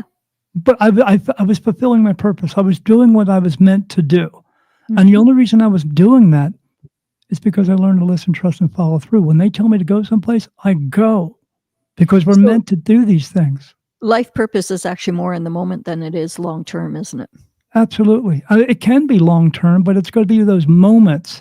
But I Mhm. mean, they're not really moments. I mean, they always talk about energy shifts and all that stuff. Energy's always flowing. There's no real shift. It just goes in different directions all the time. That's all. And that's what they call it, a shift. But it's always flowing all the time. So, I mean, retrograde, whatever you want to call it. I mean, come on. I mean, Mhm. why do only 12 groups of stars have something to do with you, but the other gazillions don't? Because none of them do. I mean, your soul is not physical, so it has nothing to do with stars and moons and all that stuff. It's just here in this physical body to learn the physical lessons of being a human experience. I mean, it's pretty simple, you know. I mean, your soul picks the body it's coming into and when it's coming into it. So why does that have to do with your sign? It doesn't. It just doesn't. It's just here's astrology. A bunch of people standing around looking up the stars saying, you know, if I play connect the dots, it makes a fish. No, it doesn't. I mean, if you were standing on Pluto, on the other side of Pluto, you think you see the same stars? No. So, no, it just And who's to say, doesn't. right? Yeah. Yeah. So, Glenn, can we go to some questions in the group? Well, we've got one more each. Let's just finish those off. We got okay. one more Go each. ahead. Let's finish those off. And then, yeah, we've got a few in the chat as well. And thank you, Daniel, for, I know we said we keep you 30 to 60 minutes, but Well, I hope you still have some time.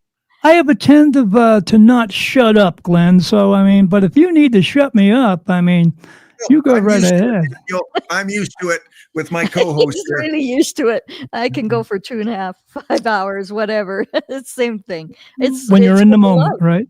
right? Right. It's Absolutely. what we love, and it's When you're in that moment. Yeah, you're flowing. Yeah. Yeah. absolutely. So, Absolutely. Glenn, you were saying there's another couple of questions. Yeah, there. one more question from you, Carrie, and then myself, and then we can get to some viewer questions. Thank you, Okay. chat, for putting the comments in. They love you, Daniel. A lot of positives towards you. And if anyone in chat has a question, a comment, please put it in. We'll keep Daniel for another 15 or 20 minutes. Yeah, they can Carrie? ask me whatever they want to. Yeah. Go ahead. I don't see my other Oh, questions, okay. so you just go ahead and ask it there. One that Carrie wanted to ask you, Daniel. You have inspired and helped, many find their purpose and path in life. You are the Yeah. teacher. You said, there's teachers and there's students. You are the teacher. Is there anything Daniel Jackson still needs to find purpose for or answers to in this realm? For me, it's just staying on this path as much as I can without being diluted by everything else out there. Even so, so I have abilities standing right in front of me, sitting right in front of me on the other side of the screen. For me, myself, and I don't mean to say this in a disrespectful way, it's not disrespectful whatsoever. I don't listen to nor do I follow other mediums. I don't read. Nor I do I. don't read books. I've read 3 books in my life, and one of them is mine. I don't do any of that stuff, and the reason I don't do it is because I don't want that to influence what I do. So I stay in my own lane, in my own circle, and I've never had to have a mentor or whatsoever because I asked them about that, and they said if you need to know something, just ask us. We'll tell you. And that's not always easy to do in this world with all these outside things going on because I mean now we use the new word triggered. I love that word. I think it's funny. But you see things and you want to do things. I see things. I'll go on social media and I do want to say something, but immediately I look at that and go, oh, I need to say something and touch me. No, I go, okay, I won't do it. So, I mean, there's always that there. So I'm just as human as everyone else is. I mean, sometimes my wife will say to me, okay, word of God, it's time to empty the trash. So I go empty the trash. I have to do the same things as everyone else does. Before I got on here, I was emptying the dishwasher. This is what I got to do, So, yeah, my wife likes to joke with me It too. keeps I mean, you grounded. It keeps you grounded. Danny. when we're out in a department store, she doesn't yell my name, Dan or Daniel, because she doesn't want 20 other guys coming to me. So she yells out, husband, and I yell out, wife, and we find each other. So it's much easier that way. But yeah, I'm still a regular person. I still have to do everything else that everyone else does. Oh my I gosh. mean, You sound so much like Tammy and Glenn. It's amazing. I'm real. Yeah. I'm real. We're all real. We're all, I always tell people, don't judge each other. When you see somebody, you're coming through a store and you see somebody coming at you, maybe you don't like their pants or their shirt or something like that. So what? When you look at that and you see that, think to yourself, take a self-inventory of yourself and think of all the crap you've been through in your entire life. And then look back at that person and think, you know what? Maybe they're going through something too. Because you know why? They're all going through something. I mean, so you just bite your tongue and walked away. I mean, when I worked in prison, there was one time this is how I know you never know what's going through anyone's mind, ever. You might think you do out there, everybody, but you don't have a clue. I went into the nurse's station and I saw a guy who was leaving. Now, this guy was a nice guy. He was a big guy, big black kid, really nice kid. But he was a little bit slow up top, but really nice kid, or so I thought. Okay. And he's about 6'5", weighed about 300 pounds. This guy was huge. Okay. So I sit across him. I said, hey, you getting ready to leave? He's like, oh yeah, Mr. Dan, I'm getting out of here. I'm getting soon. I said, because I did medical records, I would help these guys fill out forms all the time. Because you know what? They're people. They made some bad choices, but they're people. Okay. So I said, I said, that's great. I said, hey, what are you going to do when you get out? He said, oh, I'm going to hang out with my friends, play some video games and stuff. And I said, are you going to get something to eat? Because I know Fish Friday doesn't smell like fish. And he's like, yeah, might go to Arby's or something, get something. I said, great, man. And then the CEO came down. He said, okay, it's time to go. And he looked at me and he said, okay, Mr. Dan, I'll see you later.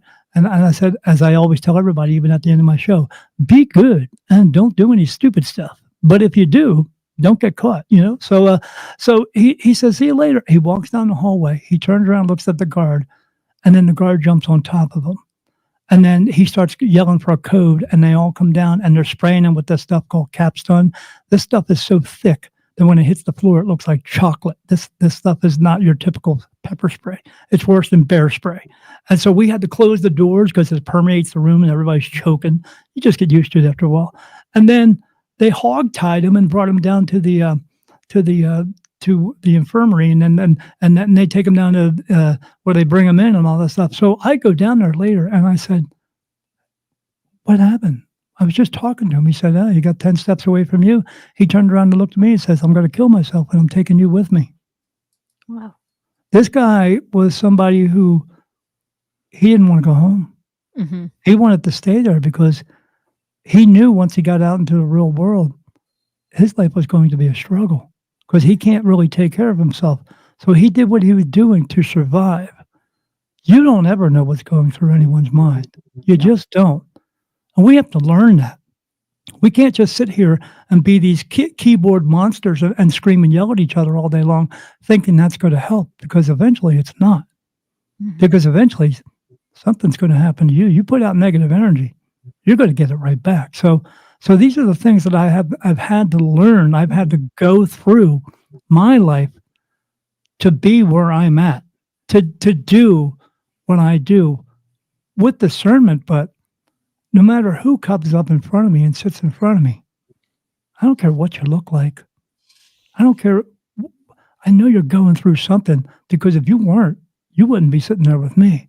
And you need answers. And I'm there to give them the answers. But again, I do readings that I'm very blunt with my readings. Mm-hmm. Very blunt. Now, one of the readings I did, so I had a lady come in front of me and she sat in front of me and I held her hand and I got everything and told her. And she asked me a question. Now, this is the type of reading that I do. And if you can't handle this, don't come and get a reading with me, but this is what I do. So she said, am I going to have grandchildren? And I said, no, you're not having grandchildren. She said, what do you mean? I said, what do you mean? What do you mean? I mean, no is no. If you go to a court of law, no means no. You know, any type of case, it's no. You get attacked and you say no, that means no. So you're not going to have these kids. And she said, well, why not? I said, so you want the long answer? I said, you sure about that? I said, because don't ask questions you don't want answers to. And she said, I want the answers. I said, the real reason is that you're not going to have grandchildren is because your daughter is not meant to have children. Those souls are not meant to come through your daughter's body, meaning they're just not meant to be here. If God wants you to be here, you'll be here. If God doesn't want you to be here, you won't be here. There are no mistakes. He doesn't make mistakes, okay? We do, but they're not mistakes. There's no right and wrong or epic failures or anything like that. It's what works and what doesn't work. But it doesn't work, which is just quit doing it. It's pretty simple. People just can't figure that out. So I said, you're not going to have these kids. They're just not meant to come through. Plus, your daughter has a disease that's really bad right now. I said the doctors can't even figure it out for her, and it causes her not only mental pain but extreme physical pain. And if your daughter were even try to have these children, it's going to cause her that kind of pain. I mean, again, she's not meant to have these children. That's why people always say all the time, well, I can't have kids because I have a physical problem. You have that physical problem because children are not meant to come through you. But you can go out and get some. They call adoption. There's a gazillion of them out there. Go find a kid who needs some love because they all do. So I said, they're just not going to come here, and that's just the reason why. Now, she didn't tell me she had a daughter. I just said, they're not meant to come through her daughter. So I said, but here's what I want you to do. I said, because when you ever tell me you talk to your daughter about this stuff, it causes her a lot of mental pain, knowing that this is what you want, because you bug her about it all the time. She said, I do. I said, yeah. So here's what I want you to do. The next time that you think about you want to have your daughter have children, and you're about to say that, this is what I want you to do. I want you to shut your freaking mouth. I want you to shut up and leave your daughter alone, because that disease is going to cause, everyone just dies because you just do. But this is going to be the death of her. She doesn't have much time. And she said, yeah, she keeps telling me that she feels like it. I said, yeah, she feels that way because her soul is telling her she doesn't have much time. She says, do you know how much time? I said, of course I know how much time. You're talking to the freaking medium. I said, but do you want to know that? If you don't want to know it, but I'll tell you. And she said, I need to know. I said, she has 8 years. She's leaving in 8 years. Now, even if she were to have those children, you'd be taking care of them because she won't be here. She said, I don't want that. I said, well, then shut your mouth and leave her alone. Okay. And just enjoy the time that you have with your daughter, because it's not a lot of time. 8 years isn't a lot of time. I mean, look at me. I'm 58 years old. Just like that. So, so You're a spring chicken. Come on yeah. now. Okay. 58, Sure. that's young. Yeah. Oh Well, my gosh. I got screws in my back. I'm pretty You messed do up. the Cabbage Patch dance. Come on. Yeah, You got a lot yeah. of dancing Well, left in you. I'm sitting in a chair, Glenn. I'm not standing up. Otherwise, I'd tip over like Frankenstein. Okay. So I tell her that, and she gets up and walks away. So then another girl comes and sits in front of me. I do the same thing, and then when I close my eyes, I see a white horse in front of me, and I see angels holding on to the horse, hugging it, giving it kisses, and caressing it, and then telling the horse to come this way. And she says, what do you see? And that's what I tell her. And she says, what does that mean? I said, you're the horse. You're coming home soon. And she said, I am. When? And I said, do you really want to know? And she said, I do. I said, you have 8 years. And when I said that, it just came out. I was like, oh my God, this is like the previous dream. What the heck's going on here? And she said, 8 years? I said, yeah. I said, you have a really bad disease. It's really bad and detrimental to your life. And she told me, she said, yeah. She said, last year I walked into the kitchen and I bumped into a table and it broke my leg. And I said, yeah. I said, that's what's going on here. I said, they won't even diagnose this for you. And she said, no. And I said, yeah. I said, but you only have 8 years left. I mean, how old are you now? She said, I'm 26. I said, okay. I said, so don't worry about it. I said, you're getting out of here and you're going home. And there's going to be other things that are going to happen for you. I said, I don't normally see angels around people. So if they got something big planned for you, they're going to take you home because you're one of my people, because I know you have this ability just like I do. And she said, how the heck did you know that? I said, because you're talking to the shizzle dizzle, that's how. I said, but you don't have time to get this worked out because you're going through so much. But they're going to let you know that, everything's okay. So they're going to start coming to you and talking to you and telling you this, okay? She said, okay. And she said, if I could just get one more thing from you. I said, what's that? And she said, if I could just get my mom off my back about having kids. And I said, oh, is that your mom over there? She said, yeah. I said, yeah, she won't bother you anymore. I told her to shut her freaking mouth. She ain't going to bother you no more. She stood up and hugged me so hard. But I didn't want to hug her hard because I was afraid I was going to break something. I mean, she was very frail. So, but that's the type of reading that I do. I give it to them. I tell them, life is not about rainbows and unicorns. Everything is not love and light. Life is hard sometimes. But if life were meant to be easy, what would be the point of living? Because if you were given everything in your lifetime, you wouldn't appreciate what you do have. So it's about learning things, and we have to figure things out. There's that term that says, God bless you. Well, he did. He put you here, but he wants us to figure out the rest. He is not going to hold your hand. I mean, you can pray to God all you want to, but he's not going to fix everything for you. He's not going to do that, because if he did, what would you learn? And what would be the point of being here in the first place if you didn't have anything to learn? So these people had some things to learn, and they were there with me because I had to straighten them out on that. Again, that's the type of reading I do. And if you can't handle that kind of truth, you go see the circus act. You want truth because you need help getting through your life, you come to me, because I will get messages from God. That's what I will do. Beautiful. So, Wow. speaking of messages from God, let's look at our committee or Yeah. committee. Let's I was a few thinking the questions council here of for men. you. Few Yeah. questions for you, Daniel. Miss Fiji, 25, has a question for you. Is there a difference between communicating to your higher self and to entities like angels, gods, and the outer world? Commuting to your higher self. They like to rebrand everything. Okay, they rebrand it. They call it intuition. They call it higher self. I like that rebranding. What's that? Twin flames. That's so funny. I mean, your soulmate is not absolutely someone you're going to fall in love with. If you think that's the truth, you better think again. A soulmate could be your mom and dad, could be your brother, sister. A soulmate could be your dog and cat. And you have many soulmates. You know why? Because we all come from the same place, a soul family. So wake up. But yes, your higher self is your soul. That is what you are communicating with. Again, if you're just a regular person, you're not going to be in contact with angels. It just doesn't work that way. You have to be doing something pretty spectacular, and you would know about this because God would be talking to you about this, communicating, and you are trying to fix this world. Okay? I have angels with me because I do that, but I have angels with me because they protect me from all negative energies so that I can cross over spirit without any hesitation. I can walk into any haunted house and nothing bad can touch me. Now, regular spirit do touch me all the time. I feel these little buzzes all over my body because they're trying to figure out what I am, because they don't see me as a regular person like you do. I look like this figure, but I just look like light. And I they'll cross over into the light. Me. So, but yeah, you can reach your higher self, but it takes practice, and you have to do it all the time. Again, what you're going to get put into is what you're going to get out of it. You can't just do it to get one answer. They want to help you through your entire life because they're not going to sit there and pat you on your back for everything. What they want to help you to do is so you can learn their lessons, so you can fulfill your purpose, so you can go home and stay home.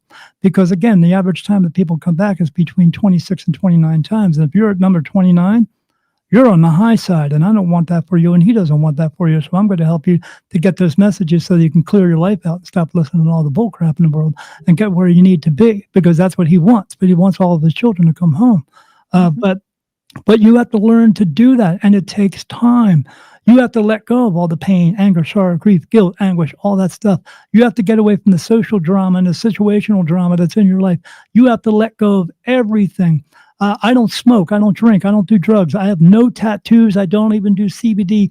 Nothing. Tattoos, they tell me, are a block because, I mean, you can take all the mushrooms you want, but all you're doing is getting high, because the body and the brain have nothing to do with your consciousness. And the only thing you're doing when you're doing all those things is putting a bigger block on yourself. Because, I mean, if that were not the truth, then how come spirit come out and talk to us all the time and they don't have a brain? Because they don't. So that's where consciousness is. You want to get to that kind of consciousness, you have to clear your life out. Literally, clear your life out and stay away from all that stuff. So you can do it. But it takes a lot of time, it takes a lot of practice, a lot of regimental practice, and you have to do it all the time. You can't just go, well, I don't have time to do this, and I don't have time. You make time. Because what do you want? Do you want to live a glamorous lifetime, or do you want to be spiritually free? I would rather do that. Yeah. Glenn and I are both similar to you, that no drugs, no alcohol, no nothing. When we think of the trend to go to Guatemala and have the drug, I don't know if we can even say it on here, but the mind altering drug that a lot of people, or young people especially, are You're getting. altering your mind. That's all you're getting high. That's all you're doing. Why are they doing studies on it? Because now it's legal to sell drugs, and they want to get their money from it. All they're doing is getting you high. That's all they are doing. They are not getting you closer. You're hallucinating. That's what you're doing.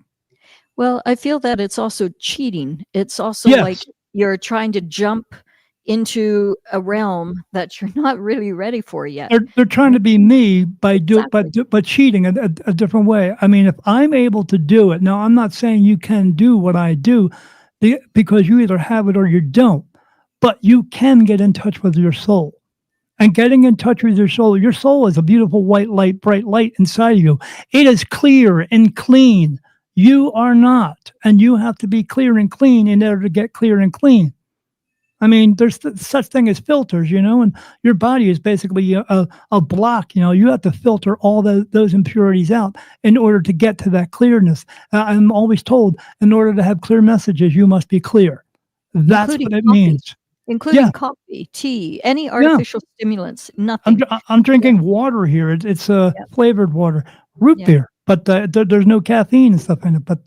But yeah, you have to be clear. I drink a ton of water all day long because you have to be clear. You have to filter out. Mhm. I mean, they did that purge on me. So what does that mean? If they did it on me, and if you're walking around and going to bars at night and hanging out with your friends and eating a bunch of garbage and just laying around in your filth all day long, you really think let me smoke this or let me take that's going to get me? No, it's not. It's a lie. Stop living their lie and live your own truth. It's control. I just came up with that. I got to write that down. Can you Well, repeat it again? I- Because Yeah. I think I was talking at the same time. What did you just say? That was Stop so good. Stop living their lie and live your own truth, the real truth. Beautiful. Not that fabricated truth that your ego is telling you to do. Get out of your ego. Let the ego go. You can't have an ego in this business. Ego has no place in spirituality whatsoever.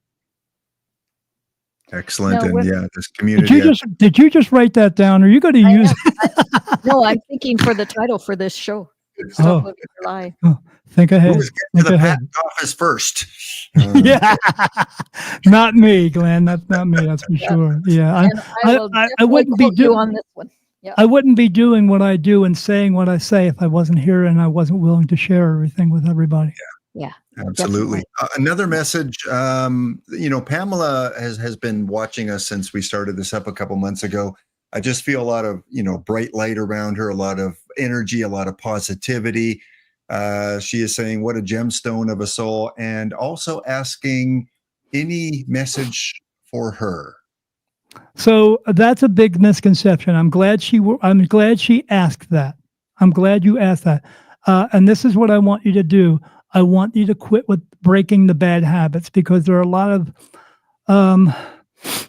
of quackery out there. So there's a lot of these fake mediums out there. So every time you go to a medium, don't ask, what does spirit have for me? It doesn't work that way. You have to ask me a direct question. I get direct answers. Why? Because they give me direct answers. It's pretty much black and white. I tell the truth, but not just the pretty stuff. Okay. So when you ask me a question, you have to ask me a specific question. I can't just pull something out of the air for you because your life is so faceted in many different directions. I don't know what it is that you're absolutely looking for. You ask me a question and something specific, I will get you a specific answer. But yeah, every time you go to those mediums and go, oh, what does spirit have for me? When you tell me, here's what I'm going to say, and I'm going to be very blunt about it. When you tell me what does spirit have for me, that tells me you are not listening to your spirit guides. You don't listen, trust, and follow through. You are not paying attention. You are not where you are meant to be. You are always thinking that the love and light princesses with all the rainbows and unicorns and they're farting out rainbows and all this stuff are going to tell you something out of the air, and you're not going to follow it anyway. Why? Because you're asking, what does spirit have for me? What do they want for you? They want you to learn to listen, trust, and follow through. What do they want for you? They want you to come home and stay home. What do they want for you? They want you to clean your life up, get off all the social media bullcrap out there, and straighten your act out, and stop having gossipy conversations with people and get away from the drama. That's what they want from you. Because when you learn to let all that stuff go, you'll figure out you don't need all that stuff in the first place. That is what they want for you. Thank you. And a couple of days ago, Carrie and I were talking, and Carrie said, what, we need to, when people ask questions, focus around kind of at least yes or no answers, not these generalities. So I'm glad you brought this. Yeah, that was the exact same conversation we had. I was like, we've got to start asking people to be direct in their questions. Yeah. So give a yes or no and actually tap in, because, this loosey-goosey, just give me a card. Give me a roundabout answer. Mhm. I had a lady come to me. I love this one. I love a lady come to me one time and she said, Daniel, I want to buy a car. And I said, Okay. And I said, red car. And she said, yeah, red car. I said, awesome. I said, let me find out. So I asked, I got an answer like that. And I said, okay, here's what I want you to do. This is what they want you to, they want you to go buy the red car. Okay. Now here's what I want you to do. When you get the loan for the car, she said, why do you think I'm going to get a loan? I said, because you're talking to the freaking medium. I don't do auditions, lady. Just listen to what I'm telling you to do, okay? I said, when you get the loan for the car, go buy the red car. Here's what I don't want you to do. I don't want you to buy anything else. Just buy the red car, okay? When you get the red car, everything's going to be fine. So she's gone. 6 months later, she comes back up. You were wrong. You don't know what you're talking about. You just don't know what you're talking about. It all went really bad. Stuff like that. I said, oh, with the car. She said, yeah, when you know what? I said, no, I'm not wrong. I know what happened. I said, but let me find out what happened. She said, well, let me tell you. I said, oh, I don't want to listen to you because you're an egotistical piece of crap. So I don't want to hear what you have to say. So let me get the answer for them. And I said, you didn't just buy the car, did you? I said, you actually took some of the money for the down payment and you bought some jewelry. I said, as a matter of fact, that necklace you're wearing around your neck is part of the deal. You bought that necklace. And she said, yeah, I did. I said, yeah. And that's what happened. So you didn't make the full down payment. And because you didn't, you kept on that path and you didn't make all these down payments. And your car got repoed, didn't it? She said, how'd you know that? I said, because you're talking to the freaking medium. That's how I know. I said, so that's what happened. I said, it wasn't my fault.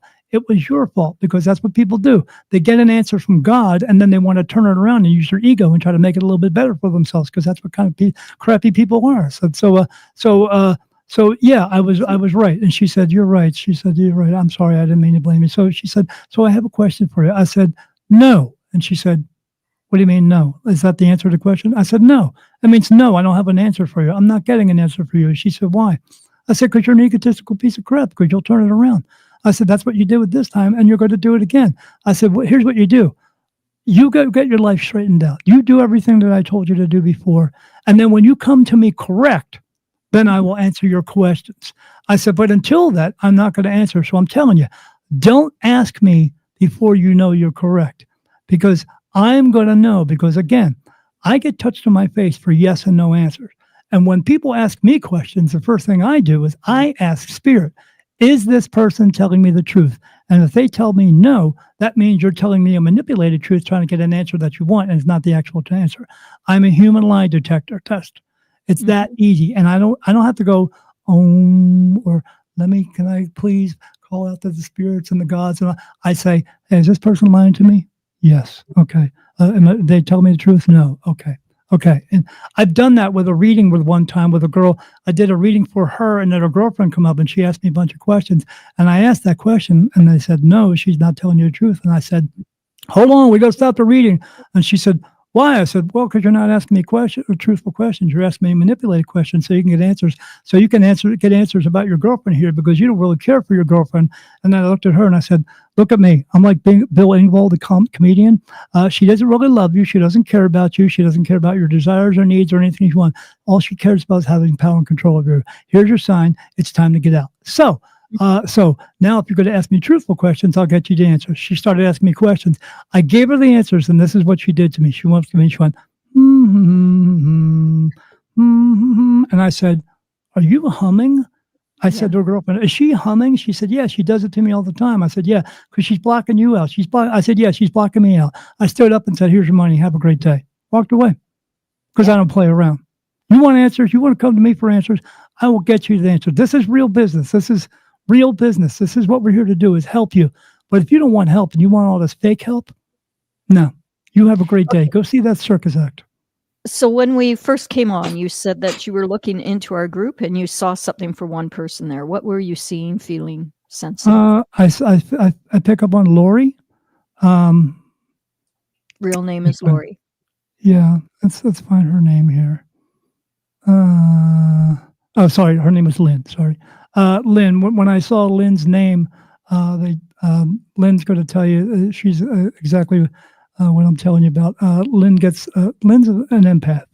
Lynn, you're the type of person that when you walk into a room, you pick up on the energy of people. But I got news for you, Lynn. You're not just picking up on the energy of regular people. You're picking up on the energy of other people as well. We call them dead people, okay? And that's what you're picking up, all this negative energy, because sometimes when you come home, you get overwhelmed by these feelings that you're getting inside of you, and you get to a point where you're crying and you can't figure out why you're crying, Lynn. So what you need to do is you need to absolutely Google the word empath. But what I also want you to do is I want you to look at how to ground yourself, because you're having a problem. You haven't learned to expel this energy from you all the time. And when you get that, it's going to overwhelm you. And if you don't, it's going to destroy you. So you got to learn to get that energy away from you. But this can work for you as well, because she's the type of person that people come up to all the time and they explain themselves to them, and she can't figure out why all the time. But I think they're telling me right now she knows. But they're touching me. But his name's Daniel. He keeps touching me. But yeah, she's a very strong empath. Glenn. Mm-hmm. Glenn, have you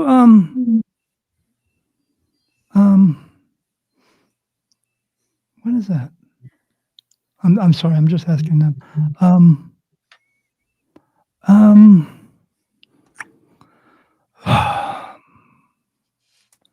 Have you looked into your clairvoyancy, Glenn? Not specifically into clairvoyancy. I'd have to do. I mean, there's so many areas, Daniel, that I'm not familiar with all of them. Can you just briefly? They're bringing you things into your dreams. Yeah, I've talked to Tammy about some of the powerful dreams I've had, and I felt like I'm going to somewhere else, many different places. You are going somewhere.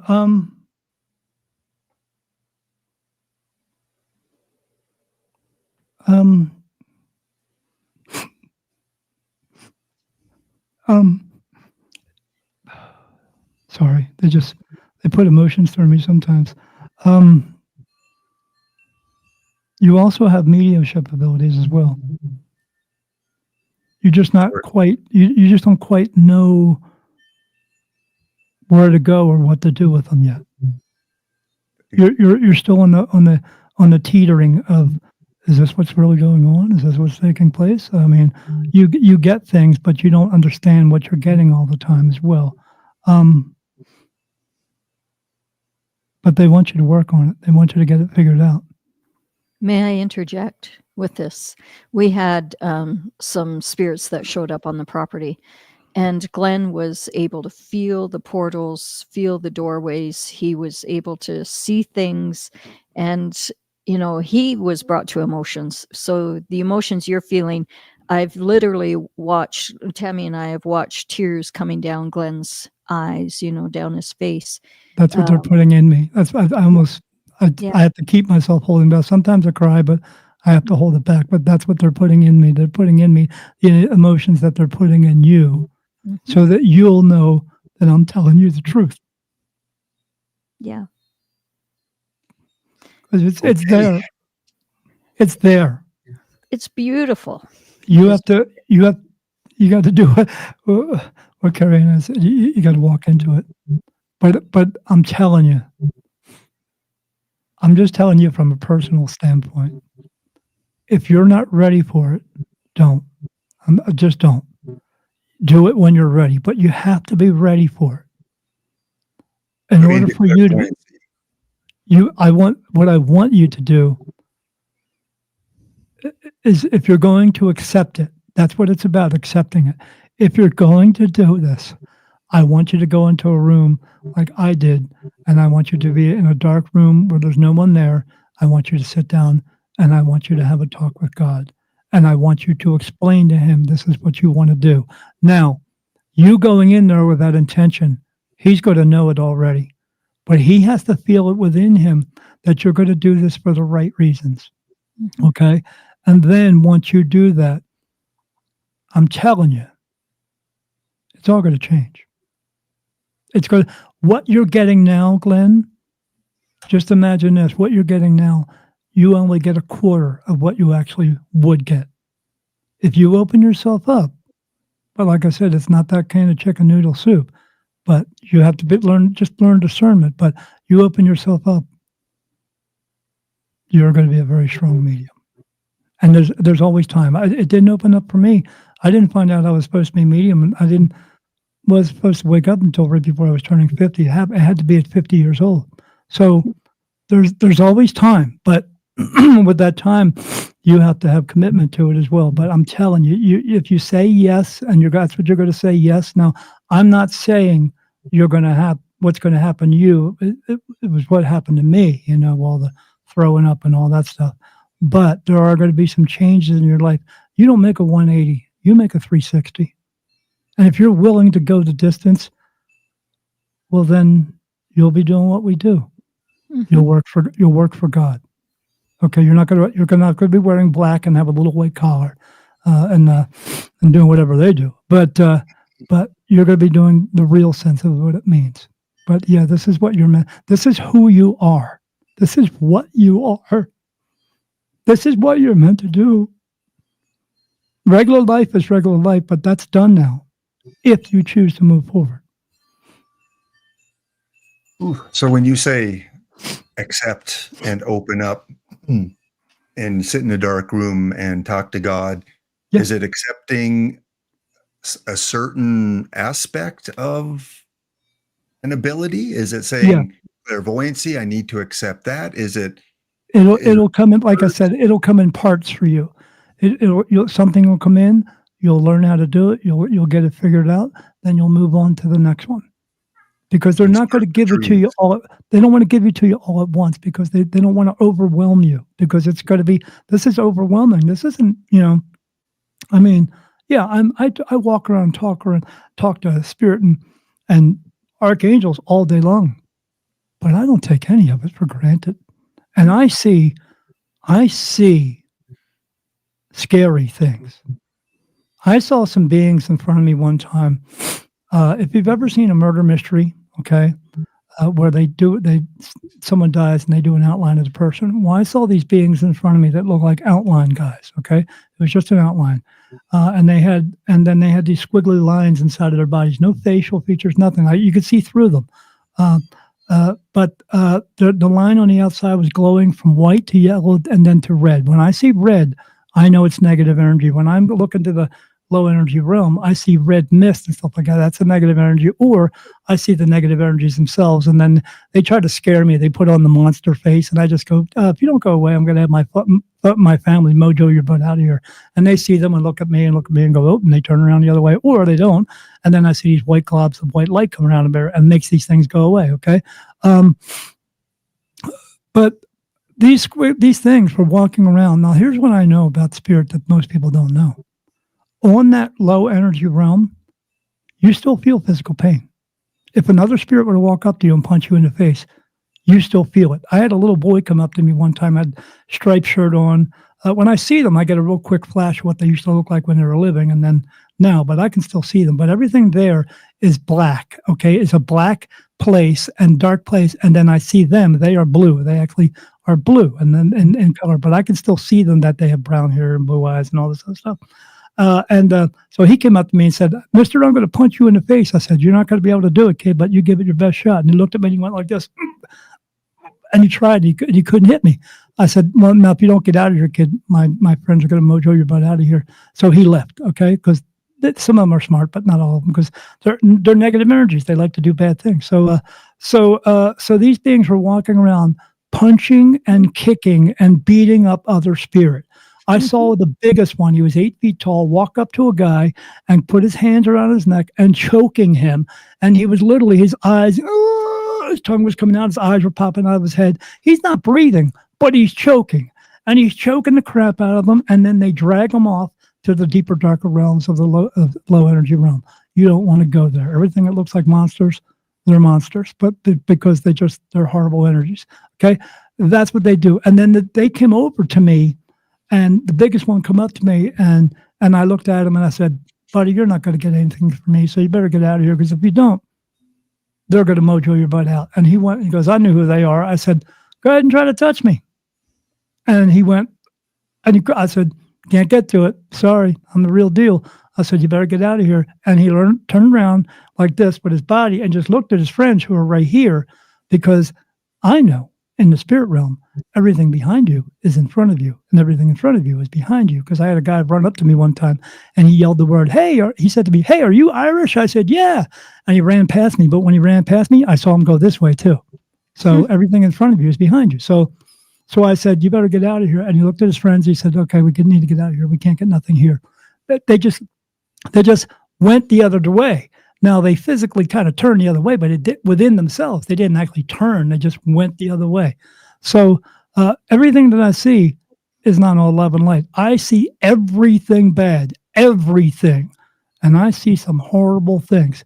But this transition for you is a big deal. So you have to know that you have to be open to some things that you might not want to see. I mean, I was at a gun store one time, with some people, and I heard a spirit come in and say, pick up a gun and shoot yourself.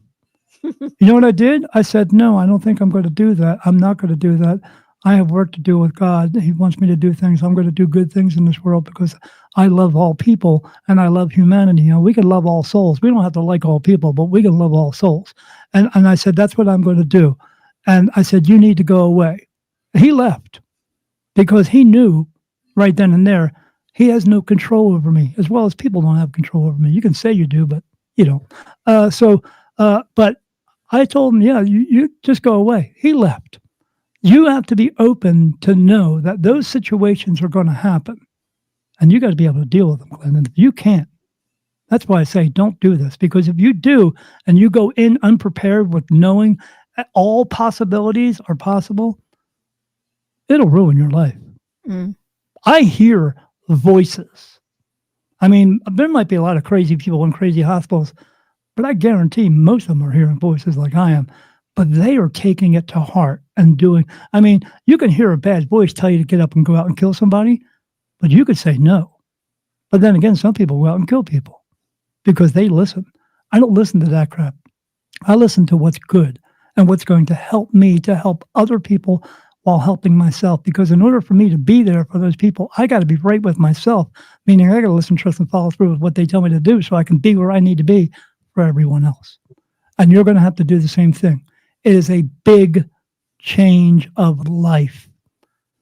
But you got to be prepared for it. You got to know what you're getting yourself into. And the reason I tell you that is because I didn't know, Glenn. When I went into this, I just said yes, thinking, okay, they'll help me figure out what's going on and why I'm seeing all these spirit and all this stuff. It's much more than that. They had bigger plans for me, but they had to bring it into me in parts so I could get it, so I could be used to it, so I could understand it, and I could move forward with it.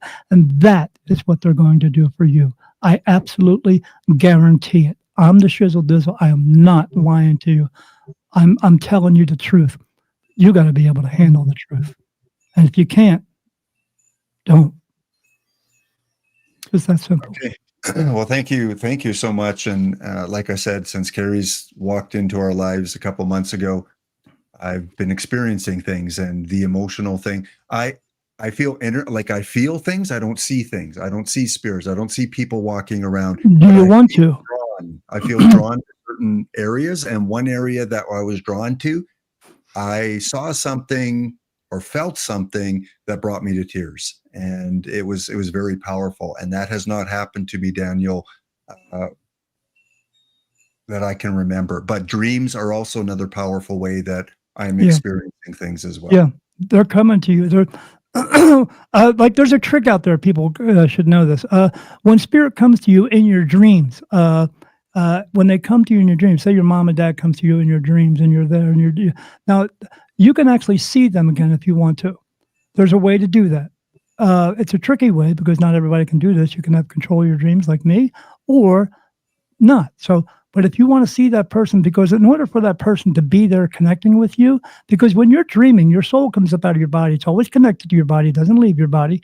even when you have near-death experiences, that you're still connected to your body because you got to come back in, because if you get completely disconnected, that's why I tell people don't do the astral projection, because you might experience spiritual detachment, which means if you're detached from your body, someone's going to find your dead body. That's what they're going to do. If you don't know how to do it, don't do it. So just don't dabble out there, people. You're playing with a hard game to play. You can go in and not come back out. Okay. So your body's connected to your soul, and but your soul is up out of it. So it's released all the pain, anger, sorrow, grief, guilt, anguish, and that's all this clear stuff comes through, and you get crazy wild dreams and all this stuff you'd never had before. But in order for them to connect with you, that soul was standing right next to you. So if you want to see your mom and dad, wake yourself up. Mhm. They're standing right next to you. But I'd rather talk to my mom and dad in my dreams. They can give me information. I can get things from that, and then I can write it down. And then eventually it's going to make sense for something. That's how they're coming in for you. Now,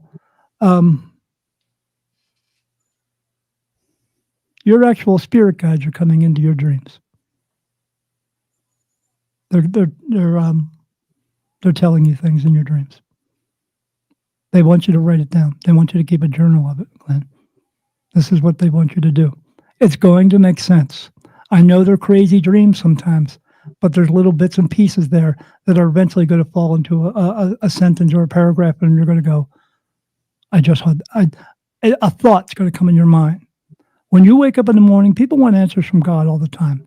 When you wake up in the morning and you say, oh, I need to go to the store today, where do you think that's coming from? Because it ain't coming from you. It's coming from God, which sends messages that pertain to you. Because not everybody needs God information. You need the information that's going to help you to get through your life. So it comes to your spirit guides, and then your spirit guides pass it on to your soul. Every time you getting the whistling in your ears, Glenn? Ringing. The ringing, yeah. That's a message that's coming through to your soul. That's your human dog whistle. That's what it is.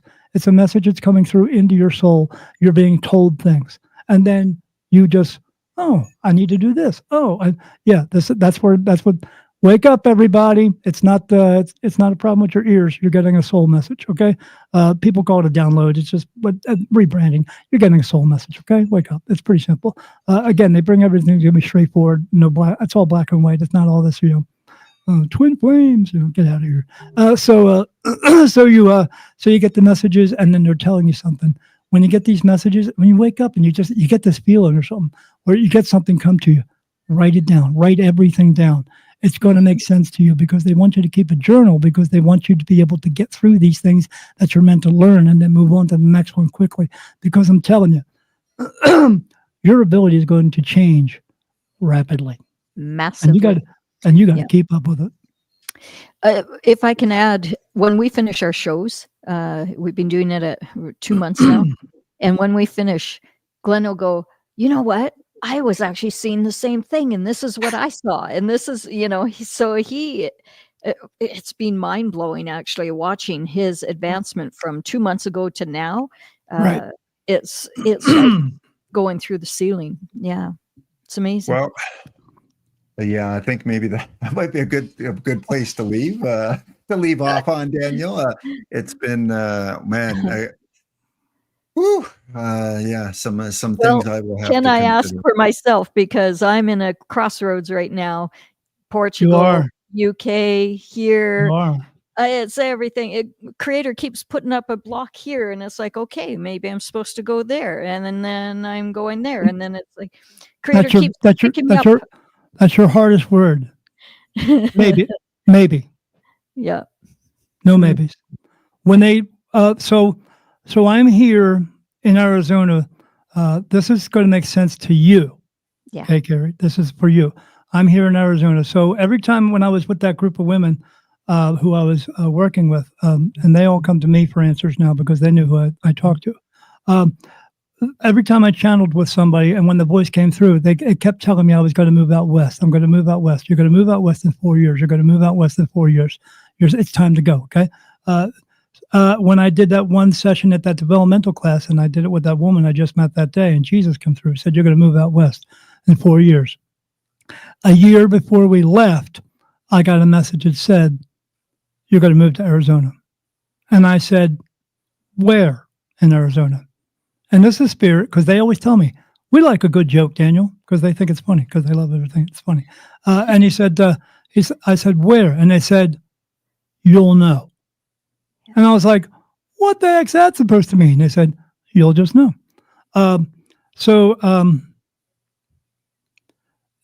So I went to bed and I woke up the next day and I said to my wife, "Give me a map of Arizona. I'm going to show you where we're going to move." Mm-hmm. She puts it in front of me, take my finger, close my eyes, start pointing places. No, no, no, no, no, no, yes. We're moving to Sierra Vista, Arizona. Wow. We put our house on the market and bought a house in a week. Oh, love it. When does that ever happen? Everything fell into place the way that was meant to fall into place. And now here we are. Now, where am I in Sierra Vista? I'm right next to the largest intelligence base in the United States, Yeah. Fort Huachuca. What did they do in Fort Huachuca back in the 60s and 70s? Yeah. Experiments. Experiments on psychic mediums. Yeah. Correct. Mm-hmm. That's going to make me cry. I can't make this up. I can't make it up. I've already had my my Men in Black moment. Okay, and I still see them while remote viewing. Yeah. I was on my motorcycle out riding around. I went through this plaza, and then I noticed this car was behind me, SUV, white one, no tags on it. It's weird here in Arizona where I live. You can ride a golf cart down the street, nobody cares. You don't get pulled over. There's side by sides everywhere. So they followed me around. I went through every plaza, and they followed me around. Now I came down this one road called Charleston Road because it goes to Tombstone. That's where I live, near Tombstone. It's a great place. I love that energy. But I don't recommend going to that theater they got there. It's got a bad energy in there, so don't go there. It's a cool place, but don't go there. But the town's cool. And when I went down that road, they followed me. Now I'm going to say something again. I said I went to a gun store. I do keep a firearm on me. I worked in prison for 6 years. I had a guy who was a rapist and a murderer follow me home twice. Okay, so Spirit tells me I can control the dead ones. I can't control the live ones. It's the live ones that are crazy. Yeah. So I carry a gun with me. I pulled my bike over. I got off my bike. I pulled my weapon out and I stared it and pointed it at them. When I saw them, they are not human. They're not humans. They're just not.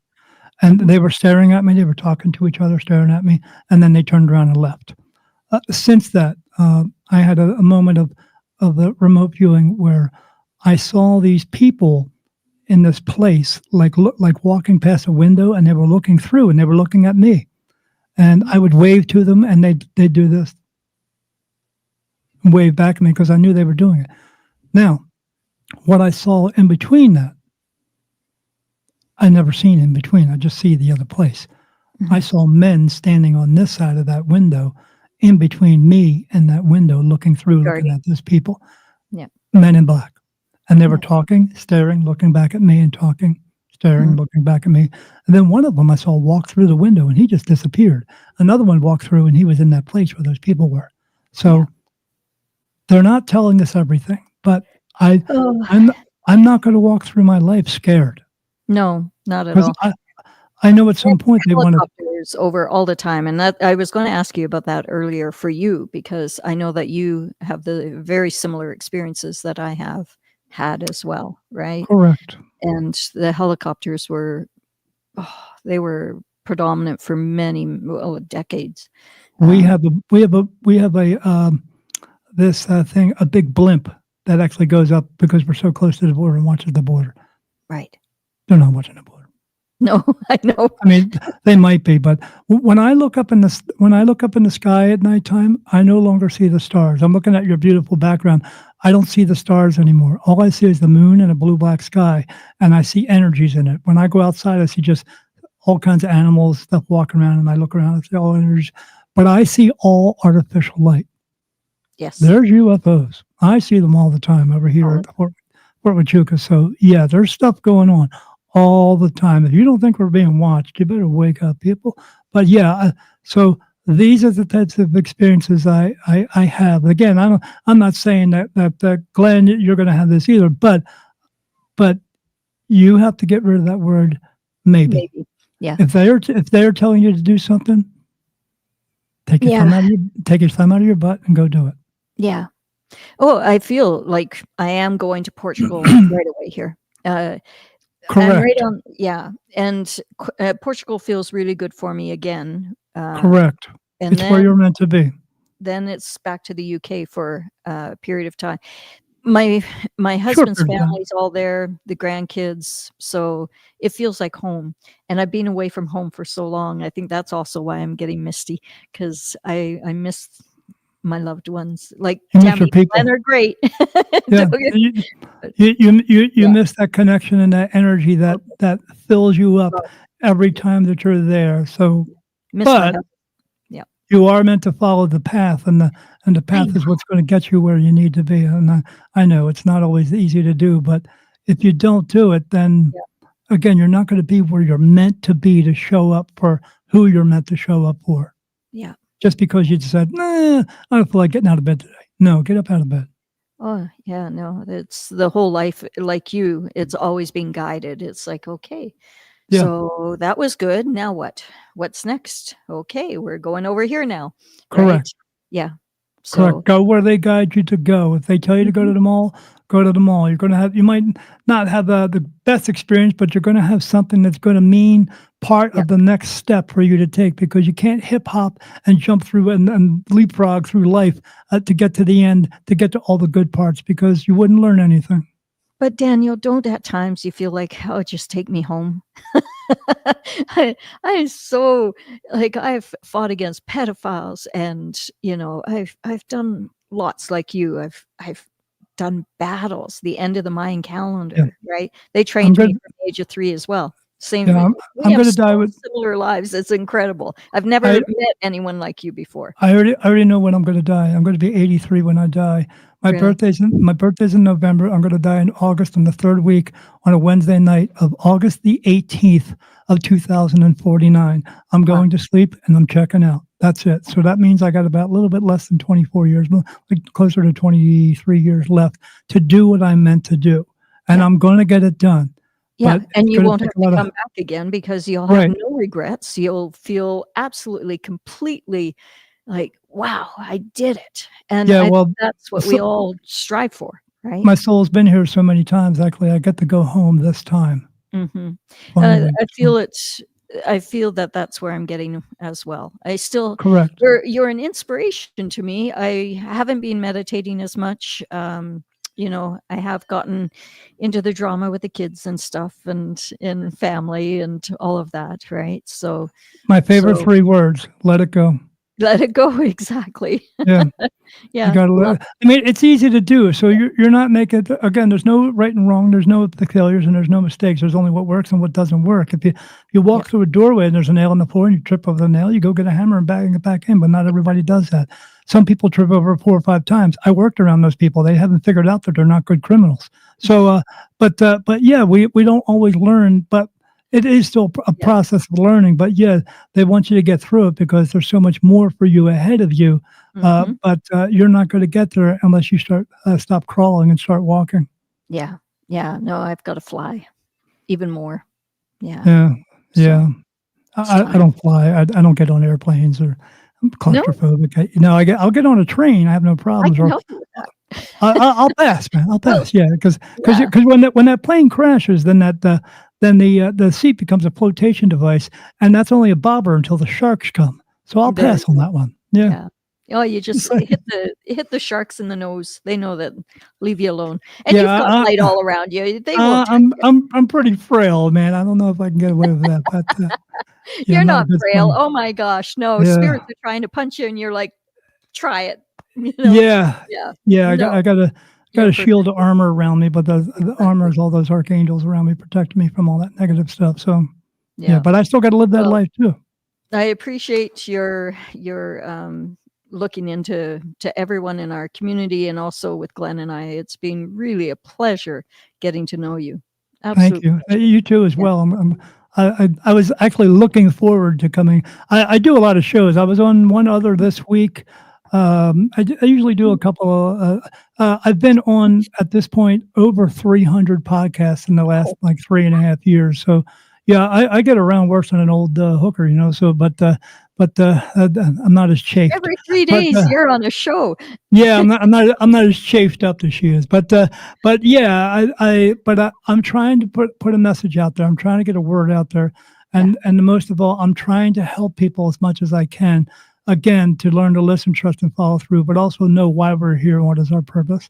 So because it's so much bigger picture, but everyone's life has their own big picture going on. And you got to learn to figure that stuff out so you can move forward in your life and do what you're meant to do to get to those moments, to help those individuals, you know, maybe that dog or maybe that person, or in some type of way for the reason of just because, so you can go home and not have to come back and do this again. He does, you know, coming back is not a like, oh, I won the trophy. No, that is not what it's all about. And I don't mess with the past life regression, because what's important is what you do now, not what you did 100 years ago. 100 years ago, you didn't have computers and you didn't have toilets and all that stuff. So so you were taking a crap in the woods and trying to find a decent sized leaf, you know, and then catching poison ivy. You don't want to do that stuff. So so that was not your life. Everything you do in your previous lives were important when you were living it. But I'm telling you, if it was so important, you would have got it done. And you wouldn't be here now. You're here now because you didn't get it done.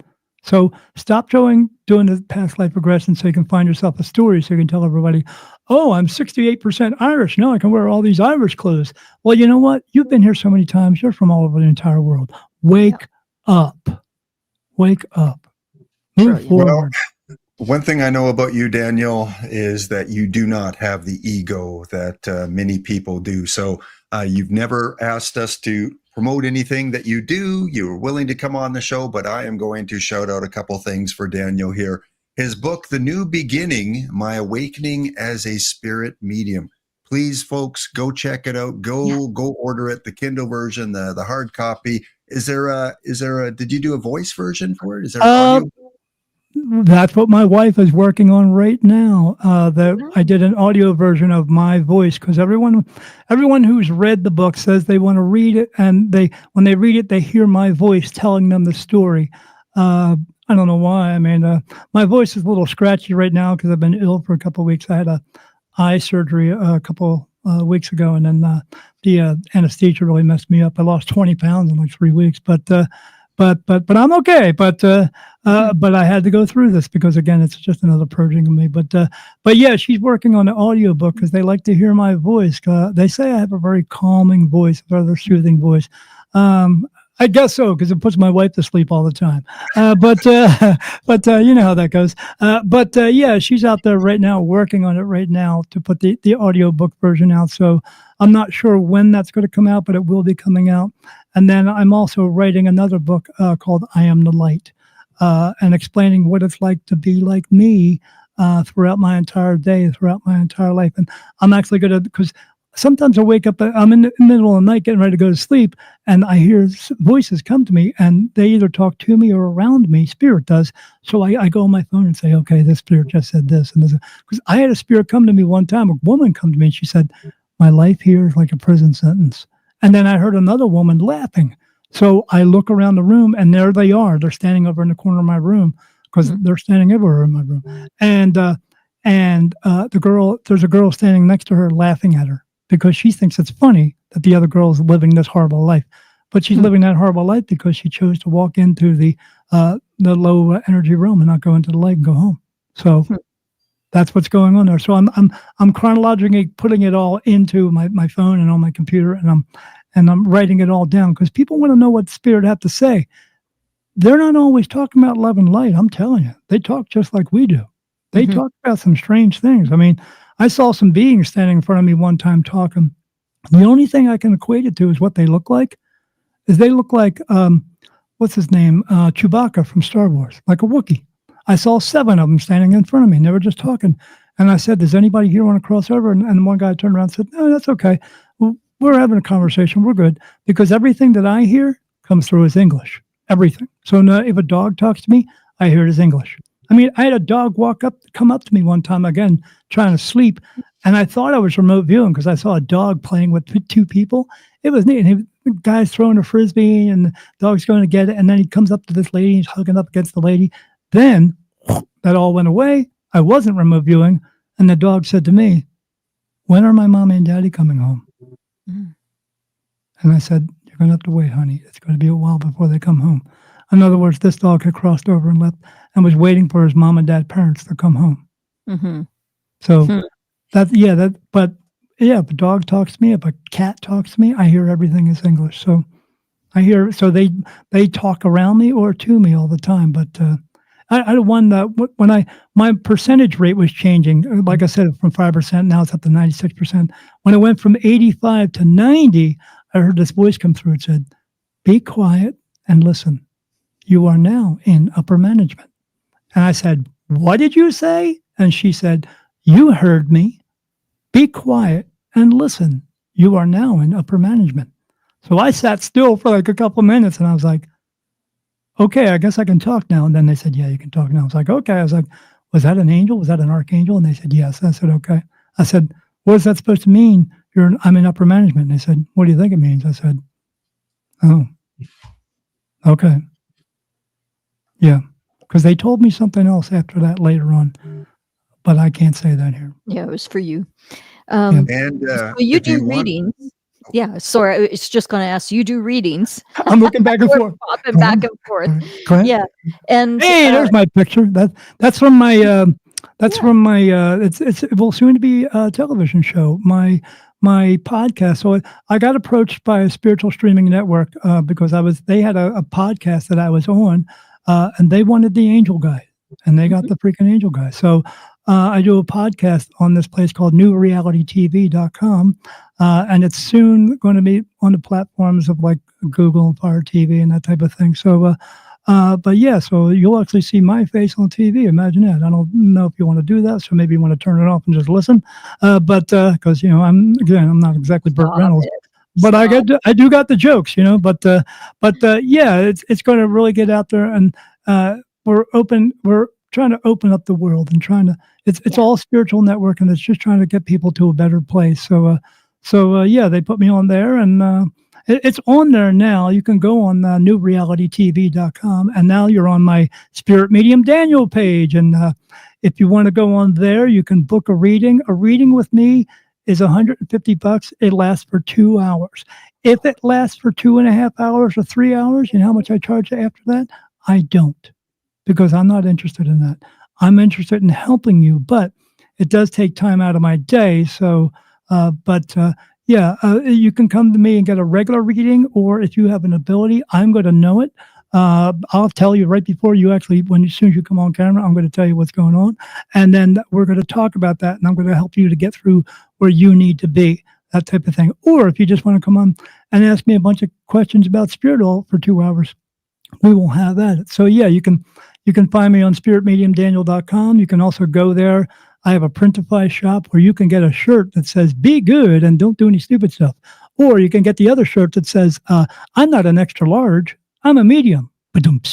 So, yeah, so, or you can get the coffee mug that says, "Listen, trust, and follow through," or something like that. Or, yeah, or the one down there with all the little faces on it. My wife made that. It's like a Andy Warhol type thing. So, but yeah, you can go on there, and that helps us to produce better videos and stuff like that for the television show. And yeah, and then you can, like I said, you can go on, you can buy Amazon and buy the book, and the book is $10. I would, I don't know if I'm ever going to make $1 million or anything like that, but I sure would like to help 1 million people. Mm-hmm. I just want to help them. It's all I want to do.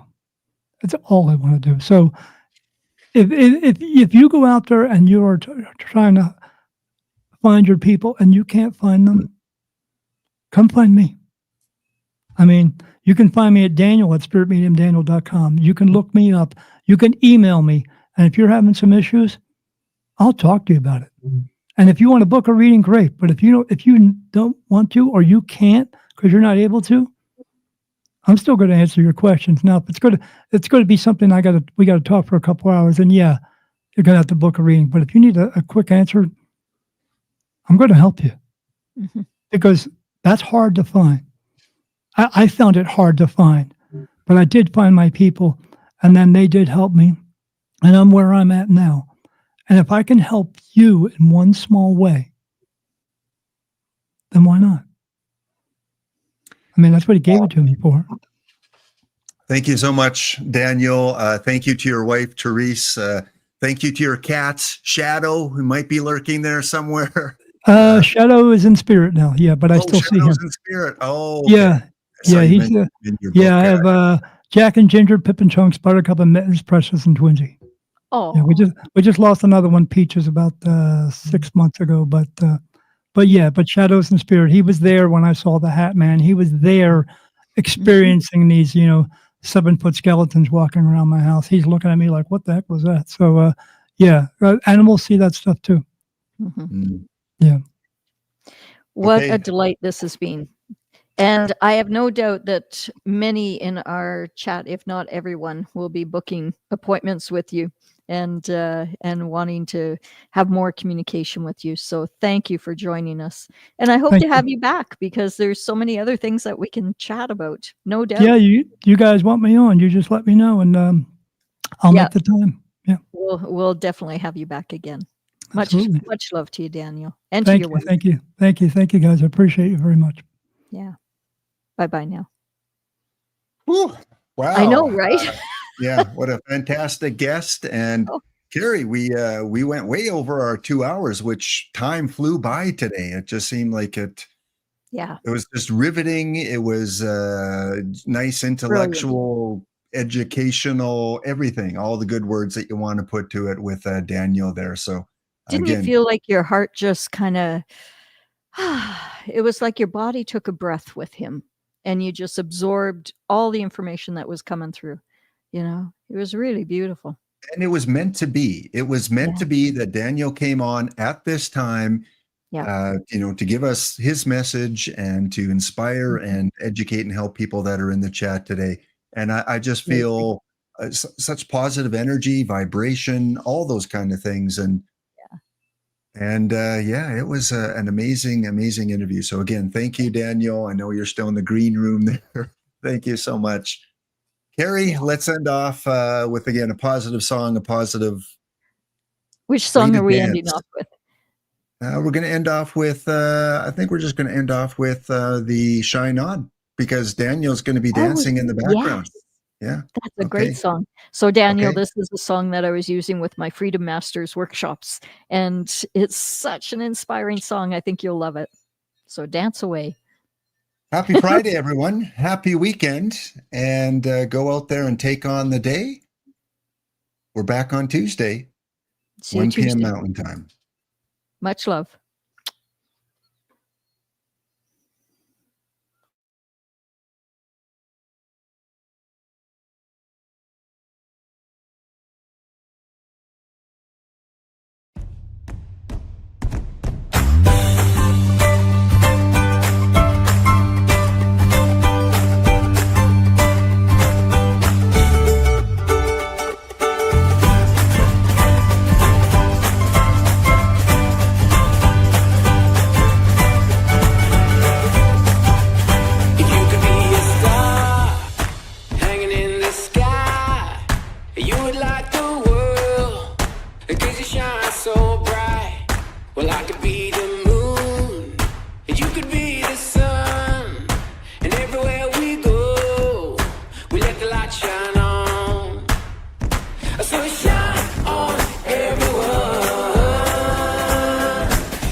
So come on now, shine on everyone.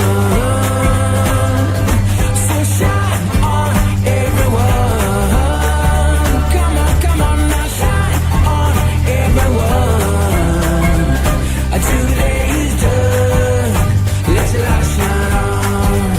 And now listen, don't you go and hide who you are inside. If you free your mind, you will feel so alive. Fire in your soul, let it take control. It will burn, so let it shine. Don't you go and hide who you are inside. If you free your mind, you will feel so alive. Fire in your soul, let it take control. It will burn, so let it shine. So shine on everyone. So shine on everyone. So shine on everyone. Let it take till the day is done. Let your light shine on. So shine on everyone. So shine on everyone. So shine on everyone. Till the day is done. Let your light shine on. So shine on everyone. Come on, let your light shine on. So shine on everyone. So shine on everyone. Till the day is done. Let your light shine on. Until the day is done. Let your light shine on. Until the day is done. Let your light shine on.